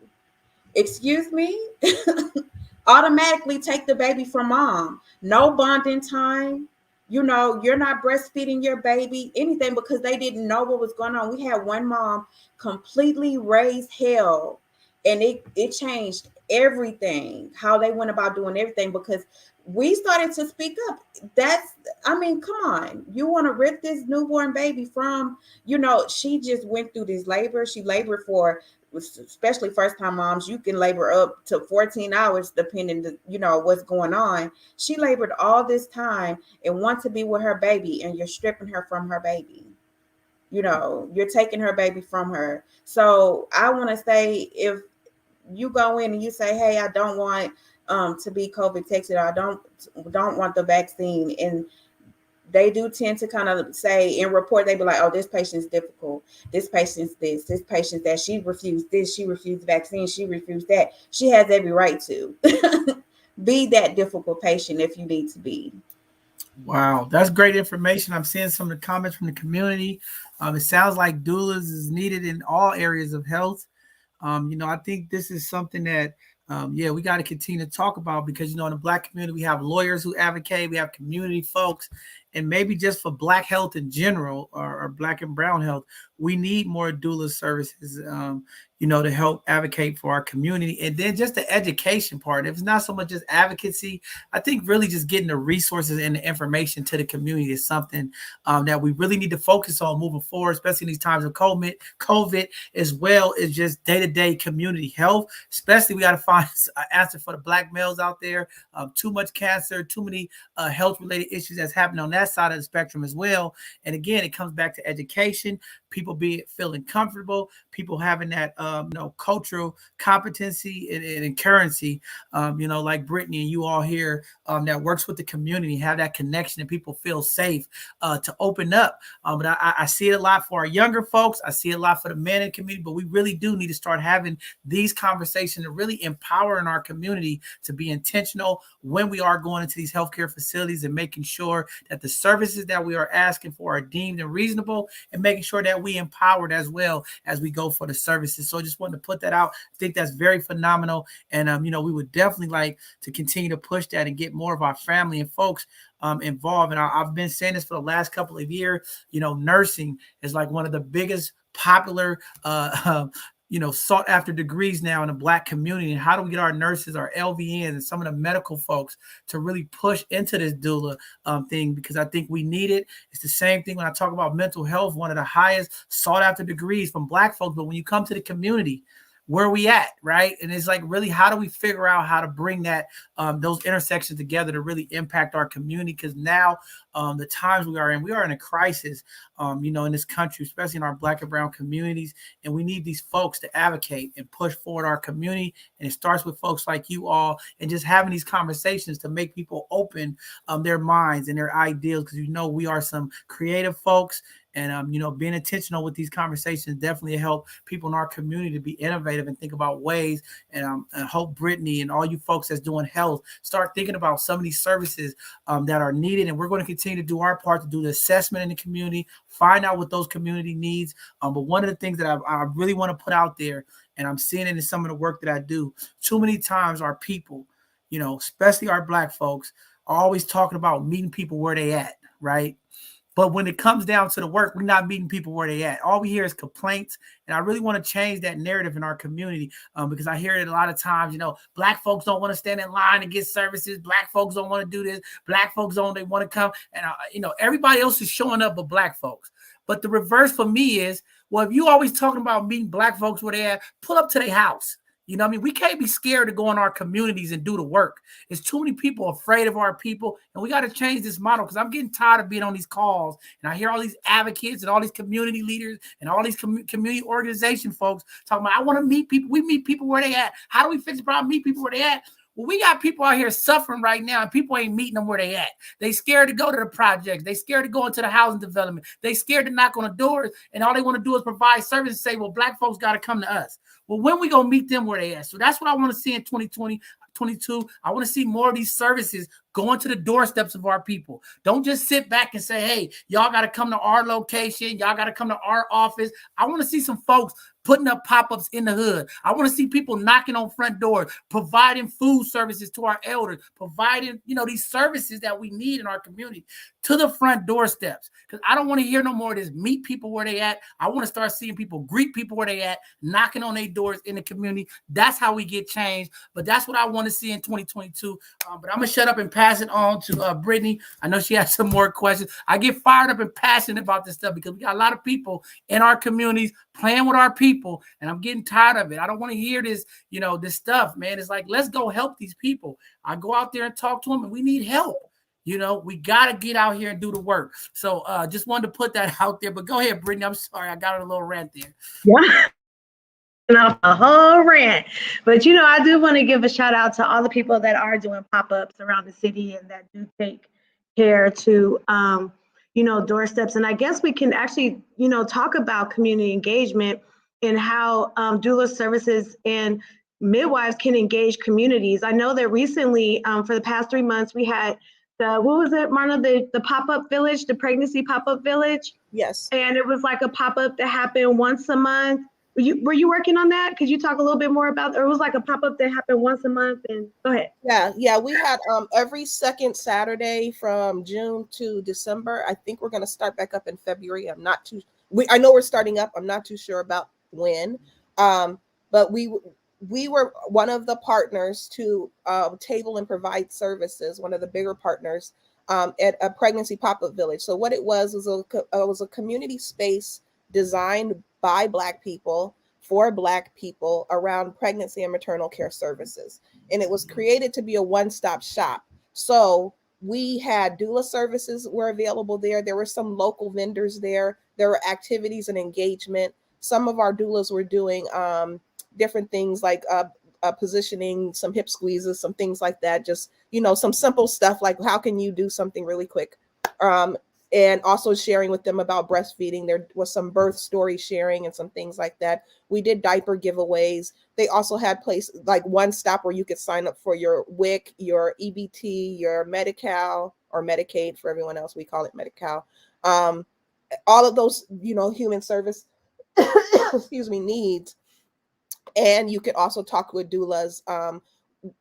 Our referral thing, you couldn't get matched with a doula there, but like we were there to be in the community so they could see all of these things were in one place. I think even like a Black infant health was there.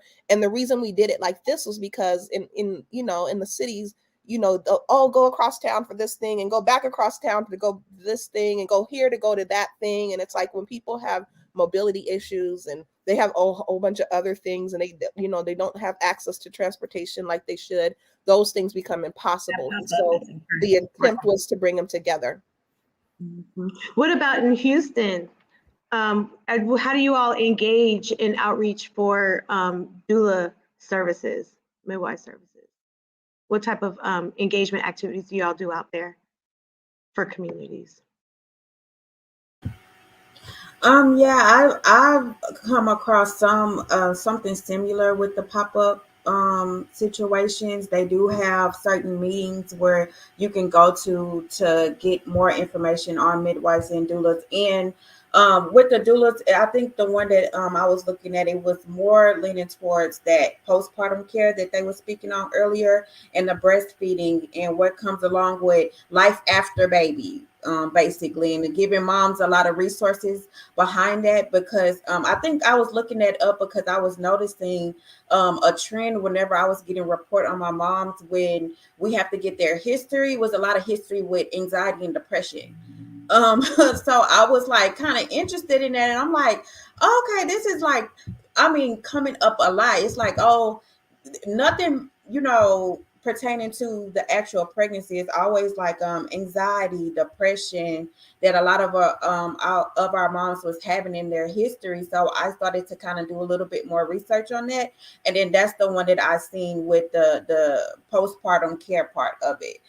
Because they was trying to give them a lot more resources behind avoiding postpartum depression.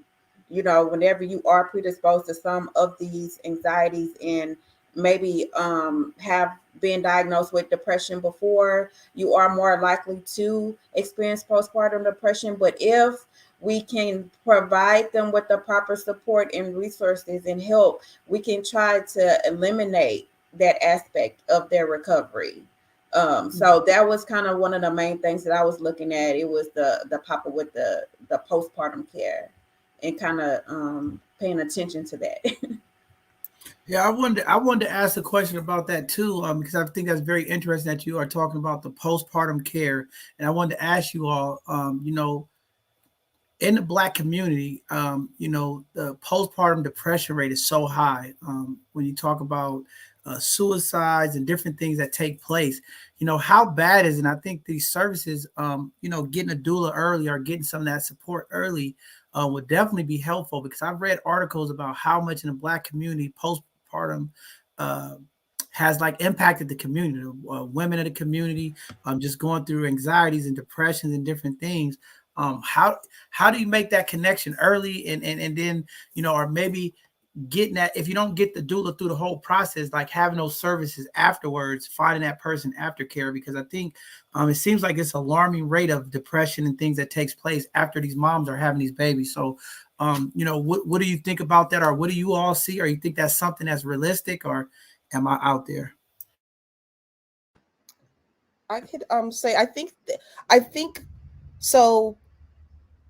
Okay, I'll say it like this: that to put the burden of solving maternal health care on doulas is too much.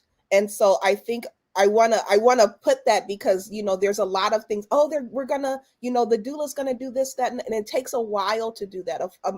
If a mom comes in with her own health history, or the baby has a birth defect, or there's some other things going on that we can't control, like, that's not something we can change. What we can do is make sure you're seen, heard, felt, supported, right? And so going back to that, when we're talking about depression, anxiety, things like that, if you're working with a doula, if you happen to have support people in your life, you have people that see you and they see your situation. If they know your relationship is jacked, yeah, you're going to have something going on. You know what I mean? If you're talking to your doula about that, the doula start keeping the track of what's happening, because we're looking at your personality when we meet you. We're paying attention to what's happening. You said, okay, like stuff starts going wrong. Oh, my mom just died, or my, whatever, just all types of manner of life is still going on.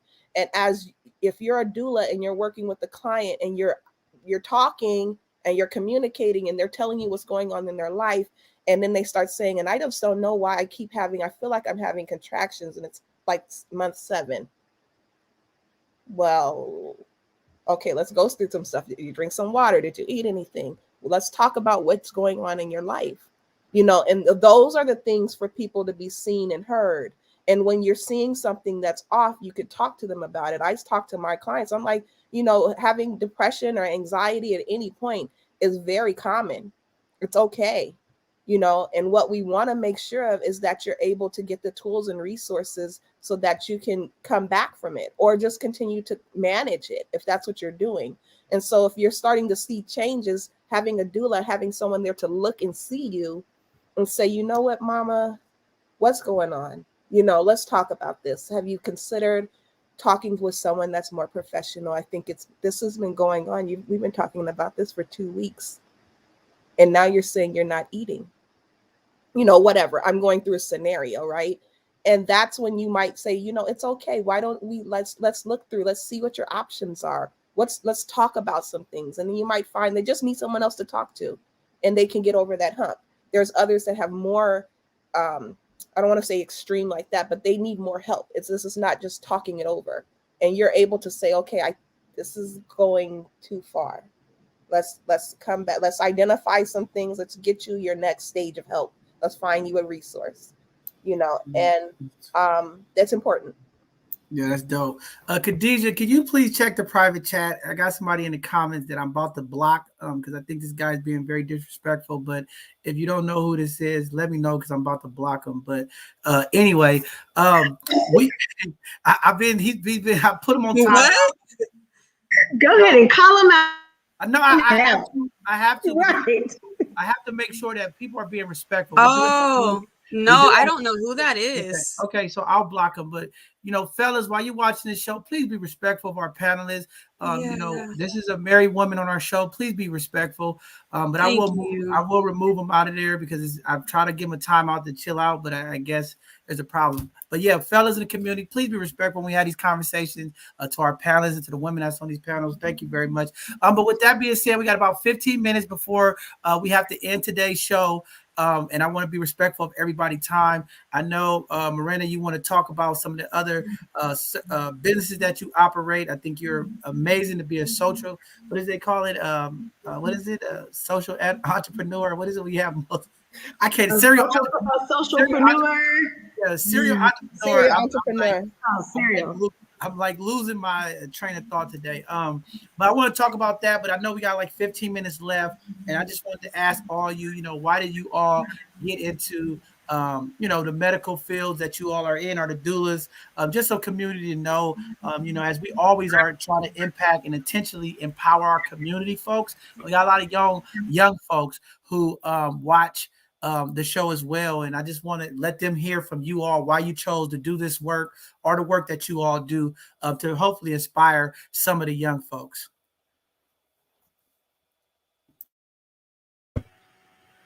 Well, for me, to be honest, I always say that I believe that nursing is a calling, especially being a midwife and a doula. I believe those things are a calling. I knew that I wanted to be a nurse and be in the medical field when I was in junior high, and I just kind of worked towards that. Now because nursing has so many different areas, I did kind of have to find my niche, but after having my first two, it again, like I said earlier, it was a spiritual process for me. So I wanted to be there to support women through that process. It goes deep for me. It's one of the most transitional moments in a woman's life. And if you don't have that support there, I wanted to be that support. I wanted to be, that auntie, that was caring for the baby, while you're sleeping. Like I was mentioning earlier, I take some of my babies and bring them to the nursing station with me to watch them for a couple of hours while my moms get some rest, but I really wanted to care for our people. I knew that we needed that. So I went into this wholeheartedly knowing that I wanted to care for my people. I wanted to help mothers through this transitional period. And now just kind of going further into this, want to be a resource for our people. I want to be someone that they can come to and get that education and that love and that support during this process. So yeah, I do think that this going into this field, whether you're a midwife, whether you're a doula, whether you're a nurse and mother baby, that it is a calling upon your life.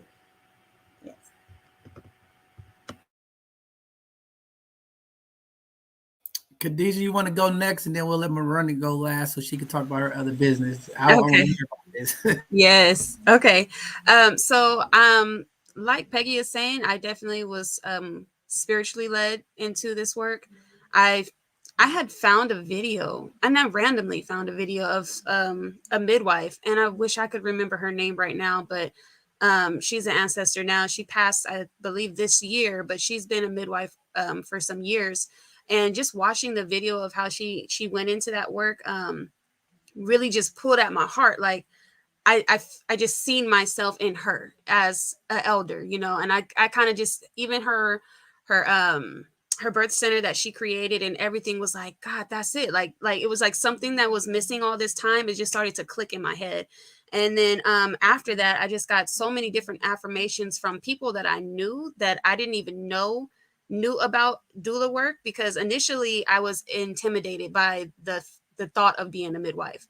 I was kind of like, oh, well, that's like a doctor, you know, it'll take a long time for me to get there and all that kind of stuff. I hadn't even researched into it, but it just was a seed that was planted at that time. And then I started to hear more about this term called a doula.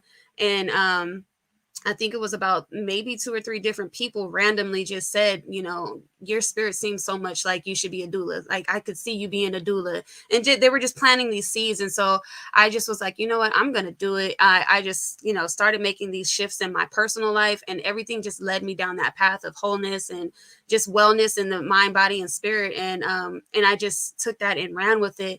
I have some, I'm a part of a cohort actually here in Stockton, California. I have 2 other doulas that are actually active right now, Crystal Thornton and Diamond Haynes. And then we also have a couple of other doulas that are up and coming, Tamisha Valverde and Carisha and Erica. So they're actually working through it. And in our city, from what we knew of, it was just us. But as we started to kind of get out there, we learned that there was a couple of other doulas that have been out here, but it's very slim to none out here. So we're all basically like the foundation of this work in our city. So it's interesting, a lot of learning and just like trial and error, you know, because we don't really have other doulas out here to look to. So we have to talk to and learn from women like you, social media and stuff like that. So I was blessed to get a scholarship to go into doula schooling to get certified, because I was going to go the old school way. And, you know, I was going through a school that didn't end up working for me. And then I got this scholarship, and I was able to do it with a group of women who had like-minded goals as well. So I'm forever grateful to them, and shout out to them, because they out here and I seen something going on, but I wasn't paying close attention. But they was on whoever he was, they was on his neck. So I'm grateful for them. They my sisters, and I'm so grateful. Yeah, as far as the passion of it, I extremely got passionate when I started to see the numbers and the statistics that our women are facing. And I just want to drop that really quickly, because sometimes when people hear these numbers, it just really, really awakens the need for why we really need doulas and midwives. For every Caucasian woman that dies in a hospital, 4 of our women are dying in a hospital. And that's the lowest rate. If you go up into other parts of this country, it's up to 12 of us for every one. So when you think about that and you put that side by side, you understand that it's not just coincidence, or it's not just like a happen, oh my God, like it's just happening here and there. Like, no, this is statistically happening to us, strategically, I would even say. So I would say that the work that doulas and midwives, and specifically Black doulas and midwives, are doing is very revolutionary right now. And a lot of us are really comparing it to the fact of how a lot of cops are doing our Black men in these streets. A lot of doctors are doing our Black women in hospitals. So if you can keep that picture in the back of your head and understand that it's not just only about us supporting our mothers and you know, making everything be right. No, we're literally trying to save your life. A lot of us are. So I just want to put that out there, and hope that you guys, you know, the people who are watching, just really understand that we're just not trying to make this like a little cute trend, that everything, you know, that's going on, that this is real life work that we're trying to do. And we're trying to popularize so that it can be like the old days and be just like another word that everybody understands. At this moment, I'm still explaining it to people because nobody really understands or knows what a doula is. But I'm hoping that that changes. So I'll just end it there. Wow, powerful stuff. And I apologize. Like I said, I meant to tell it earlier and I just kind of got sidetracked. It's okay. We do get people, friends and family that mess around sometimes. So I didn't know. And that's why I wanted to ask you, because I gave him a timeout and I see some of your folks in there saying, listen, she got her husband and all that. So I tried to step in there, but I apologize because I should have asked you earlier, but I didn't want to cut you guys off. It was a great conversation going on. Yes. I kind of just dropped the ball on it. So I apologize. I But yes, yeah, I want to hear from this young lady here. Come on, tell these folks what's going on, Marna. Yeah. How did I start? I like I said, as a child, I've been like weirdly obsessed with pregnancy and stuff like that as far back as I can remember. And I actually stopped dealing with it because somebody shamed me and was like, why are you so obsessed with women? And they made it into something sexual. And I was young and I didn't quite understand it. And eventually I just kind of put it away. Like, that must be weird. Right.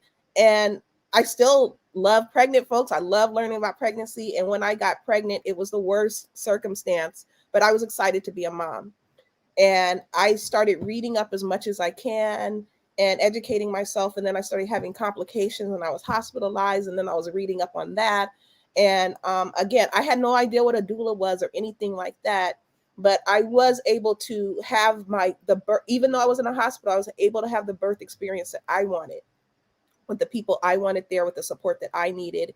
And that was very powerful to me because I didn't experience my labor as painful until the doctors came in and started telling me stuff while I was in transition. And I was like, I already felt I was in transition and the baby was about to come, but they were telling me I was not.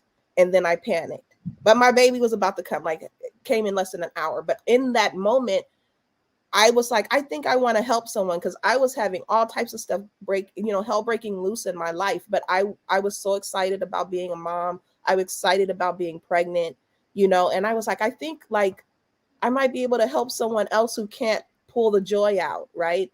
And then later on, I started realizing, as I started training, when I found out what doulas were and all of this stuff, I started training. Then I learned about the maternal health disparities. And then it became not just the support piece, but there was support with a real function behind it. I didn't know that my high risk was common. Like, I thought I was the only one. I don't know what was happening, but it looked like everybody else was taking their babies home and wasn't experiencing that. But that really was not the truth. And so that even, I don't want to say normalized, but like that made it that much more real to me. I wasn't alone. And so when I got into my doula work, I was doing doula work and I couldn't get paid because the people I was helping, they couldn't afford that. They were in the projects and they were on Medicaid, whatever, but I was there for them, but I couldn't get paid. And it was after attending a birth that I came back and they were going to turn off my electricity. And I was like, I'm going to actually not be able to do this. And this was my calling. So most doulas and birth workers will talk about a calling. I realized this was for me, and I wasn't going to be able to do it. So I got really depressed and I was like, man, it would be great to just get some doulas together. And, if I could just get some doulas to serve some folks, that would be cool. And it was literally, that's just what I thought. And that manifested into the organization Sister Web, which is now like this really fantastic thing that I got a chance to be a part of. And I'm a community member, you know what I mean, that had an experience that became what this is.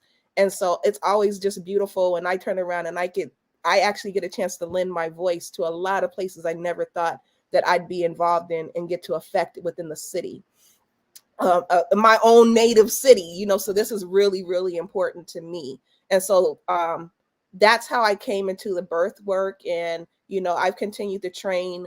I'm the executive director of Sister Web. I'm also the co-founder. So I don't get to do doula work the same way. So I do a lot of virtual, I do a lot of consultations and things like that. I have online training that I'm launching next year, online childbirth education for folks, especially in places where they don't have a lot of access to Black doulas, Black maternal health support. So that's what I'm targeting. And so that's how I got into work, and that's what I'm doing right now with that. And I could talk about the other stuff when we're ready to talk about it. But yeah, that's how I came into doula work. Yeah, we definitely ready to talk about the other stuff because we at that time. Okay.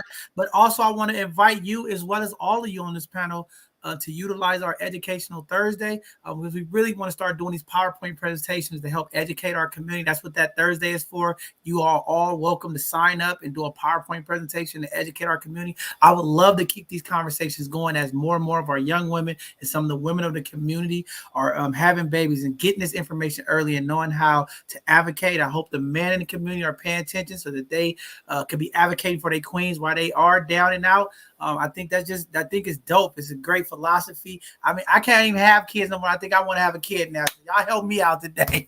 But yeah, I want you to go ahead and talk about your other business because I think it's very, very important business. I see it. I hear it. It's all out across this country. Different folks are doing it. It's not that many in the Bay Area. So I'm intrigued to hear your experience. What do you think? And why should we have these type of businesses in our community? And I think also, last week, talking with Dr. Mo from Rafiki Coalition, and she was just talking about people giving hugs and things of that nature. So I really want to hear about it and kind of educate community about the services and what's provided. So I really want to hear that before we get out of here today. Okay, cool. So I told you I work full time, right?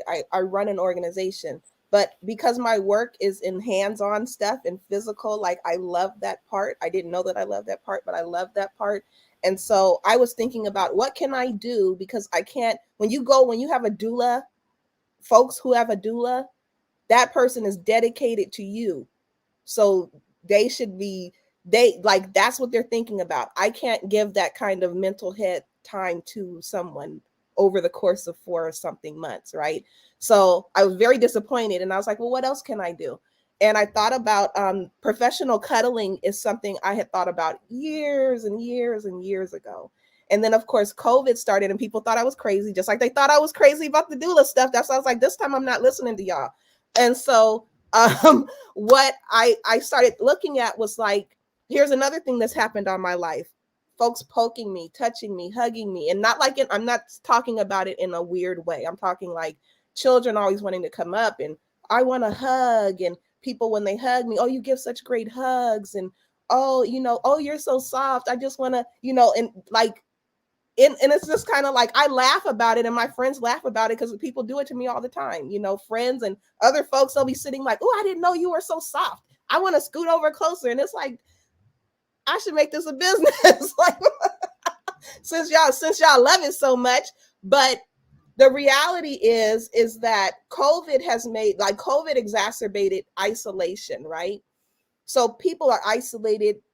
They're not interacting with folks the way that they were before. We're not able, some folks are still hugging and I do hug and things like that. But, in the thick of all of this stuff happening, we were worried, right? So people were withdrawing, they weren't touching, things like that. And folks were getting lonely and depressed. And we're talking about mental health. We're talking about chronic diseases and toxic stress and things like that.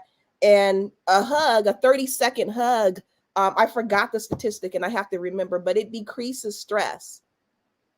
You know what I mean? Sometimes I'm sure you guys have had a hug by somebody and you are just on the brink of something and you got a hug and you just you just broke, right? Because that touch that someone else was just there with you in that moment, right?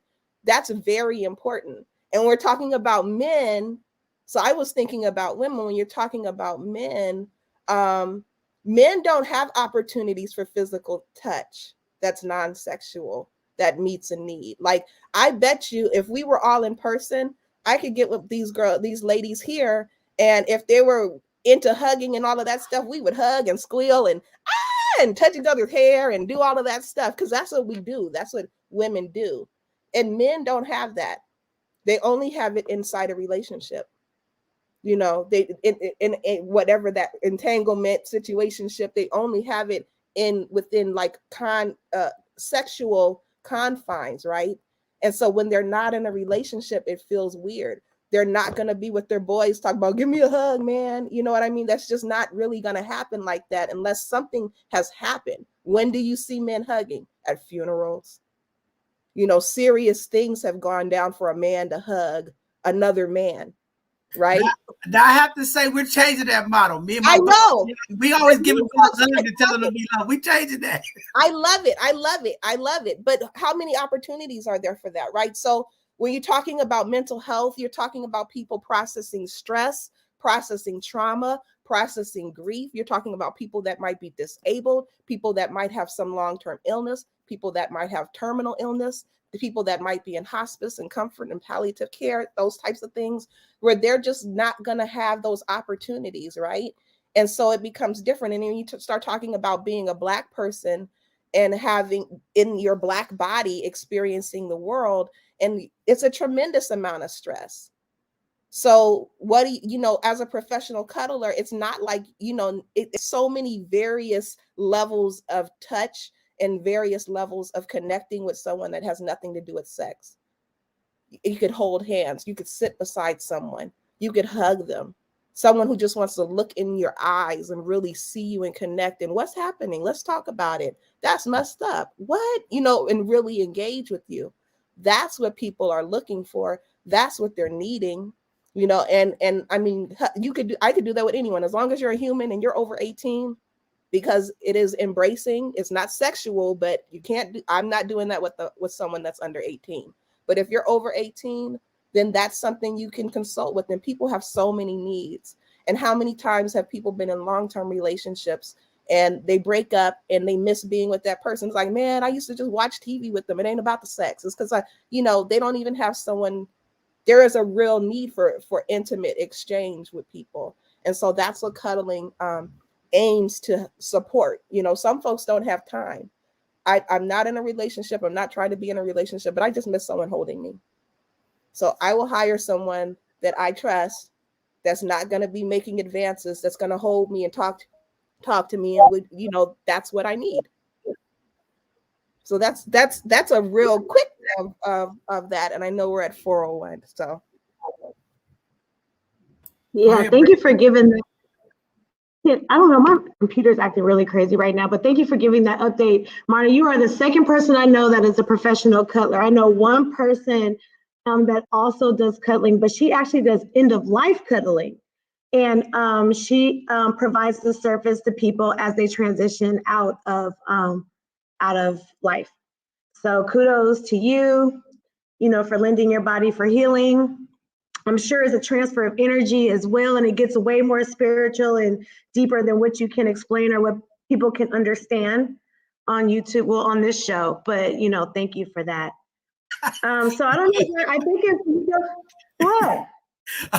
I'm not gonna say it. All I want to say to the people out there, it is a very lucrative business. I've seen it. I've did a little research. I'm just like, after Brittany told me about this, I had to go check it out. So it's a very lucrative business. But yeah, in the community, we need hugs, we need love during COVID. I don't know if I'm gonna pay for those services, but I get it. I mean, I get it. It's a business. If you need a hug, you need a cuddle buddy, call Miranda. Put the information in. All right, let me get myself together. But I think this is very something interesting. I think we need to have another conversation about this a little later next year about cuddling services. I think it's something interesting.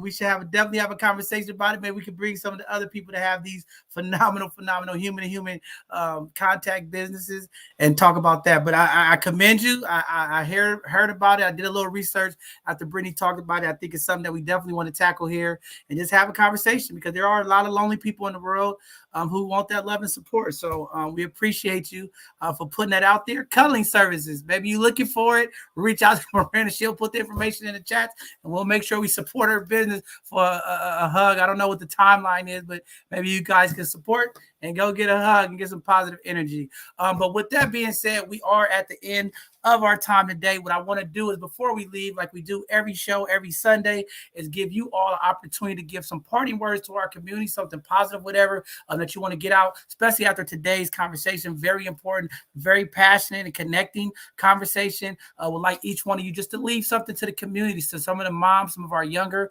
moms that's going through the process of having birth, to just give them some words of encouragement and why should they look into doulas, midwives, or just give them that opportunity before we leave. And then we'll end last with Brittany to give our call to action. And we'll start with you, Marina, and we just work our way around if you want to give some parting words to community.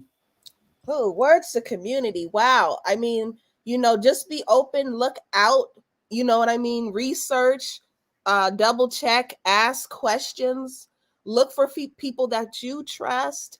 If it feels weird, then you might want to take some time and think it through, because there might be a different, something else going on that you need to pay attention to. I think, like Khadijah said, it's definitely spiritual. So even if you're not a person that is spiritual, it is worth you digging into that in your pregnancy, because you're gonna go through it. If you're not tapped in, you're gonna find yourself disconnected at points. And I think it's a disservice to try to disconnect your spirit. So we got this. Everything we got is within us, and we just got to share it with each other, co-share, co-create, and that's it. Thanks. Wow, everybody's requesting now. They want to know more about cuddling, so I will bring you back and have a cuddling conversation.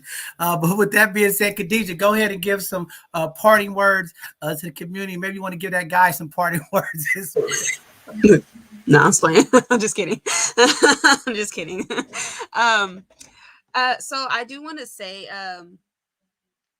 first of all, thank you so much for having me. I want to give a big shout out to Shante McCoy for even telling me about you guys. This has been an amazing conversation, amazing energies and vibes. I'm grateful. I do want to encourage the community to support their local doulas and midwives, but specifically doulas, because doulas are not able to get any legit funding at this time for through Medi-Cal or anything else, through insurances. So it is our way of life. This is how we make a living, and it's worth it. I don't think people really understand how much time we put into our clients. It's not just hourly. Like if we were charging hourly, then y'all would really be upset, because it's all hours of the day that we're staying in contact with you guys. So don't let the costs sway you. Let just understand that the long run, the long-term benefits of having a doula not only exists in your birth experience, but your postpartum experience and your experience as a mother and a child, and having a child, period. So I want to say that. I want to say shout out to my cohort. Thank you guys for being here. And then I also want to say a big loving blessings to my children and to my husband, who also supported me on this journey. It has taken a lot of my time away from, home and mental space and all of that type of thing. So I'm grateful for all of the support that they give me and all of the encouragement.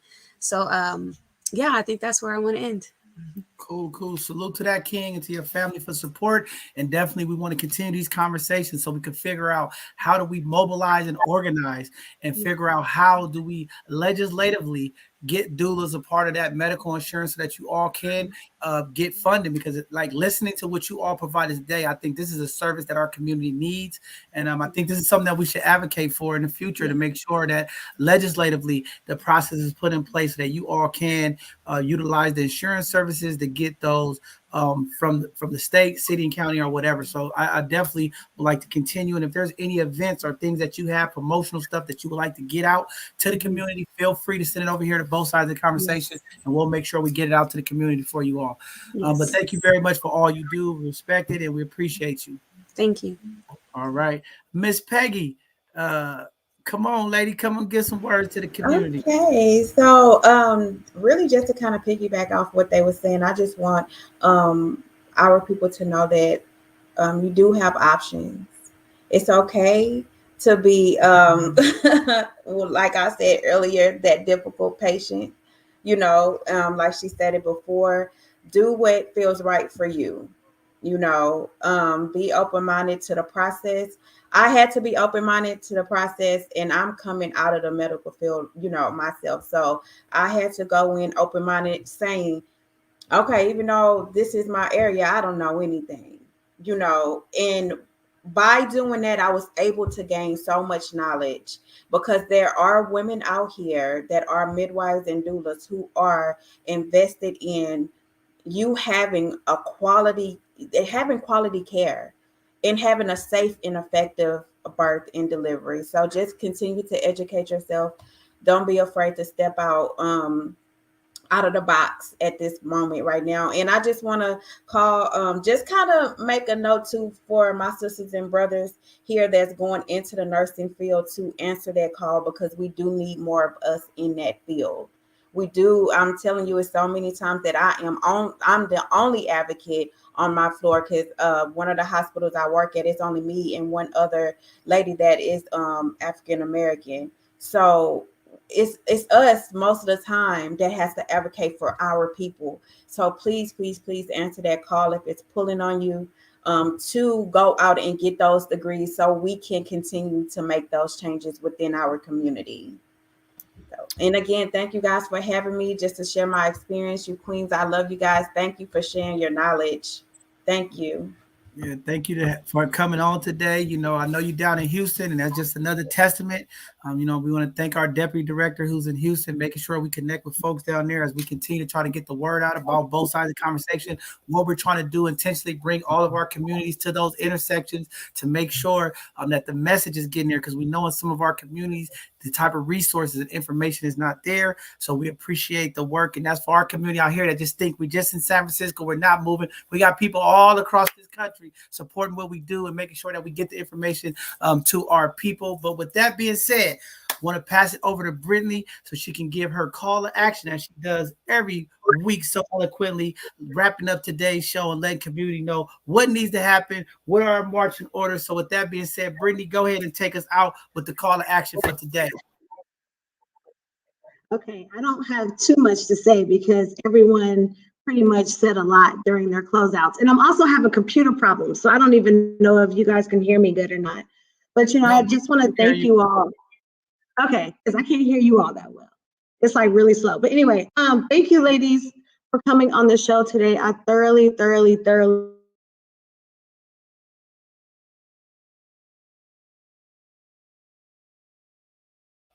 Oh, I think we lost Brittany. Her Wi-Fi is gone. Well, to know that you are worthy of quality care. And if you don't know what Brittany, you having some technical difficulties. Well, y'all know this happens every time or sometimes. I know it's acting crazy too. Yeah, we lost you, Brittany. You losing service, but we heard. Yeah, we didn't hear nothing you said at the end. I heard you say that I always lose service, and this has never happened.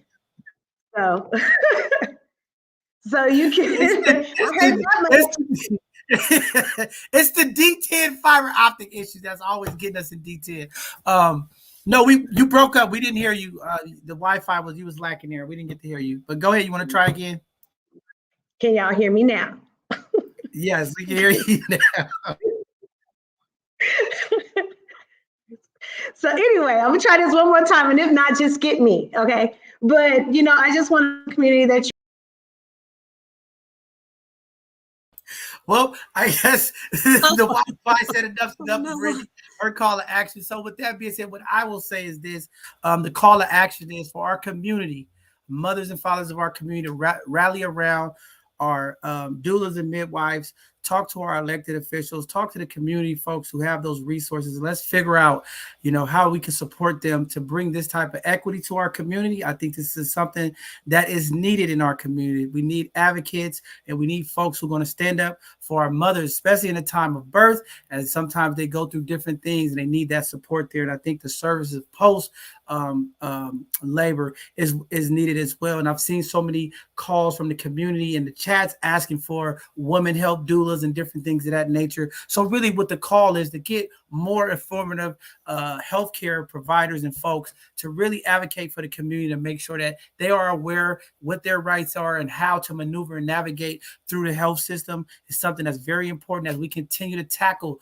the equity issues in our healthcare systems and some of the systemic racism and issues that impact our community. So we are looking forward to having more conversations on this. And as you all strategically and intentionally think about how we can impact you all with the rally and the support of community, whether it's utilizing this platform or any other community hub, so that we can get folks together to really push forward and make sure that these services are provided for our community. It is much needed. Now's the time. Like you said earlier, we can't just complain about what's going on in the Black health realm. We also have to be the folks that come up with the solutions to have the impact in our community. And sometimes our community folks just don't get these type of resources and information. So it's very, very important that we continue to have these conversations. And we appreciate you all giving up your time today to come on and bless our community with this information. It's very, very important information that is needed, and we'll continue to do our part to help push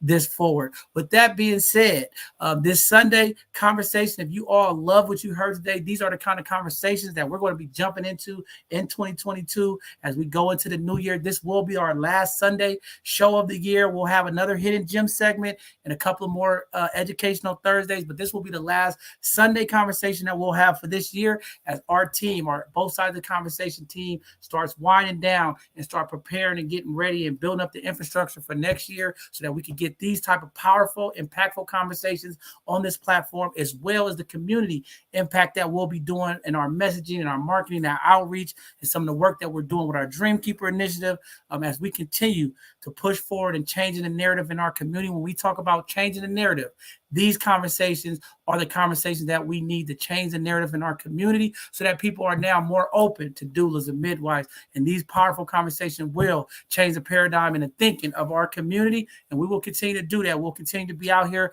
both sides of the conversation, making sure that our community get these resources, and we'll pull our community at the different intersections, no matter where they are across this country. We want to make sure that our folks hear from our folks and get the right information to move forward.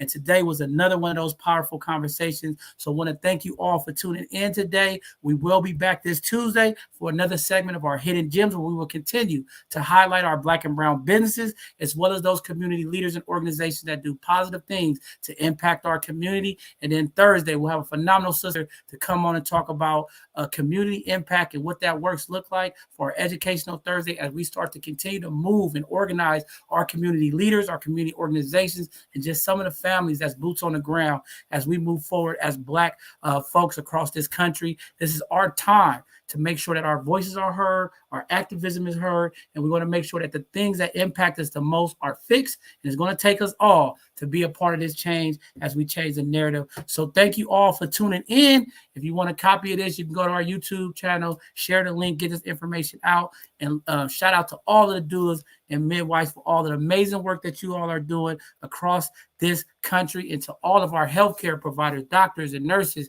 that do so much work to bless our community. We want to thank you all for the hard work that you all do, and continue to uplift and support our Black nurses, Black doctors, especially during this COVID, as so many of them have been burned out, working long hours to make sure that our folks, when they come into the hospital, get the right support and services. So just want to thank you all and salute you for your services as well. With that being said, we're going to end today's segment. We'll see you all this Tuesday. Please follow us on all of our social media handles, both sides of the conversation, and check out our YouTube to see some of our previous shows that we've had here on this platform. Thank you all. And the 49ers win. Okay, the 49ers won today. Okay, we're getting close to the playoff chase.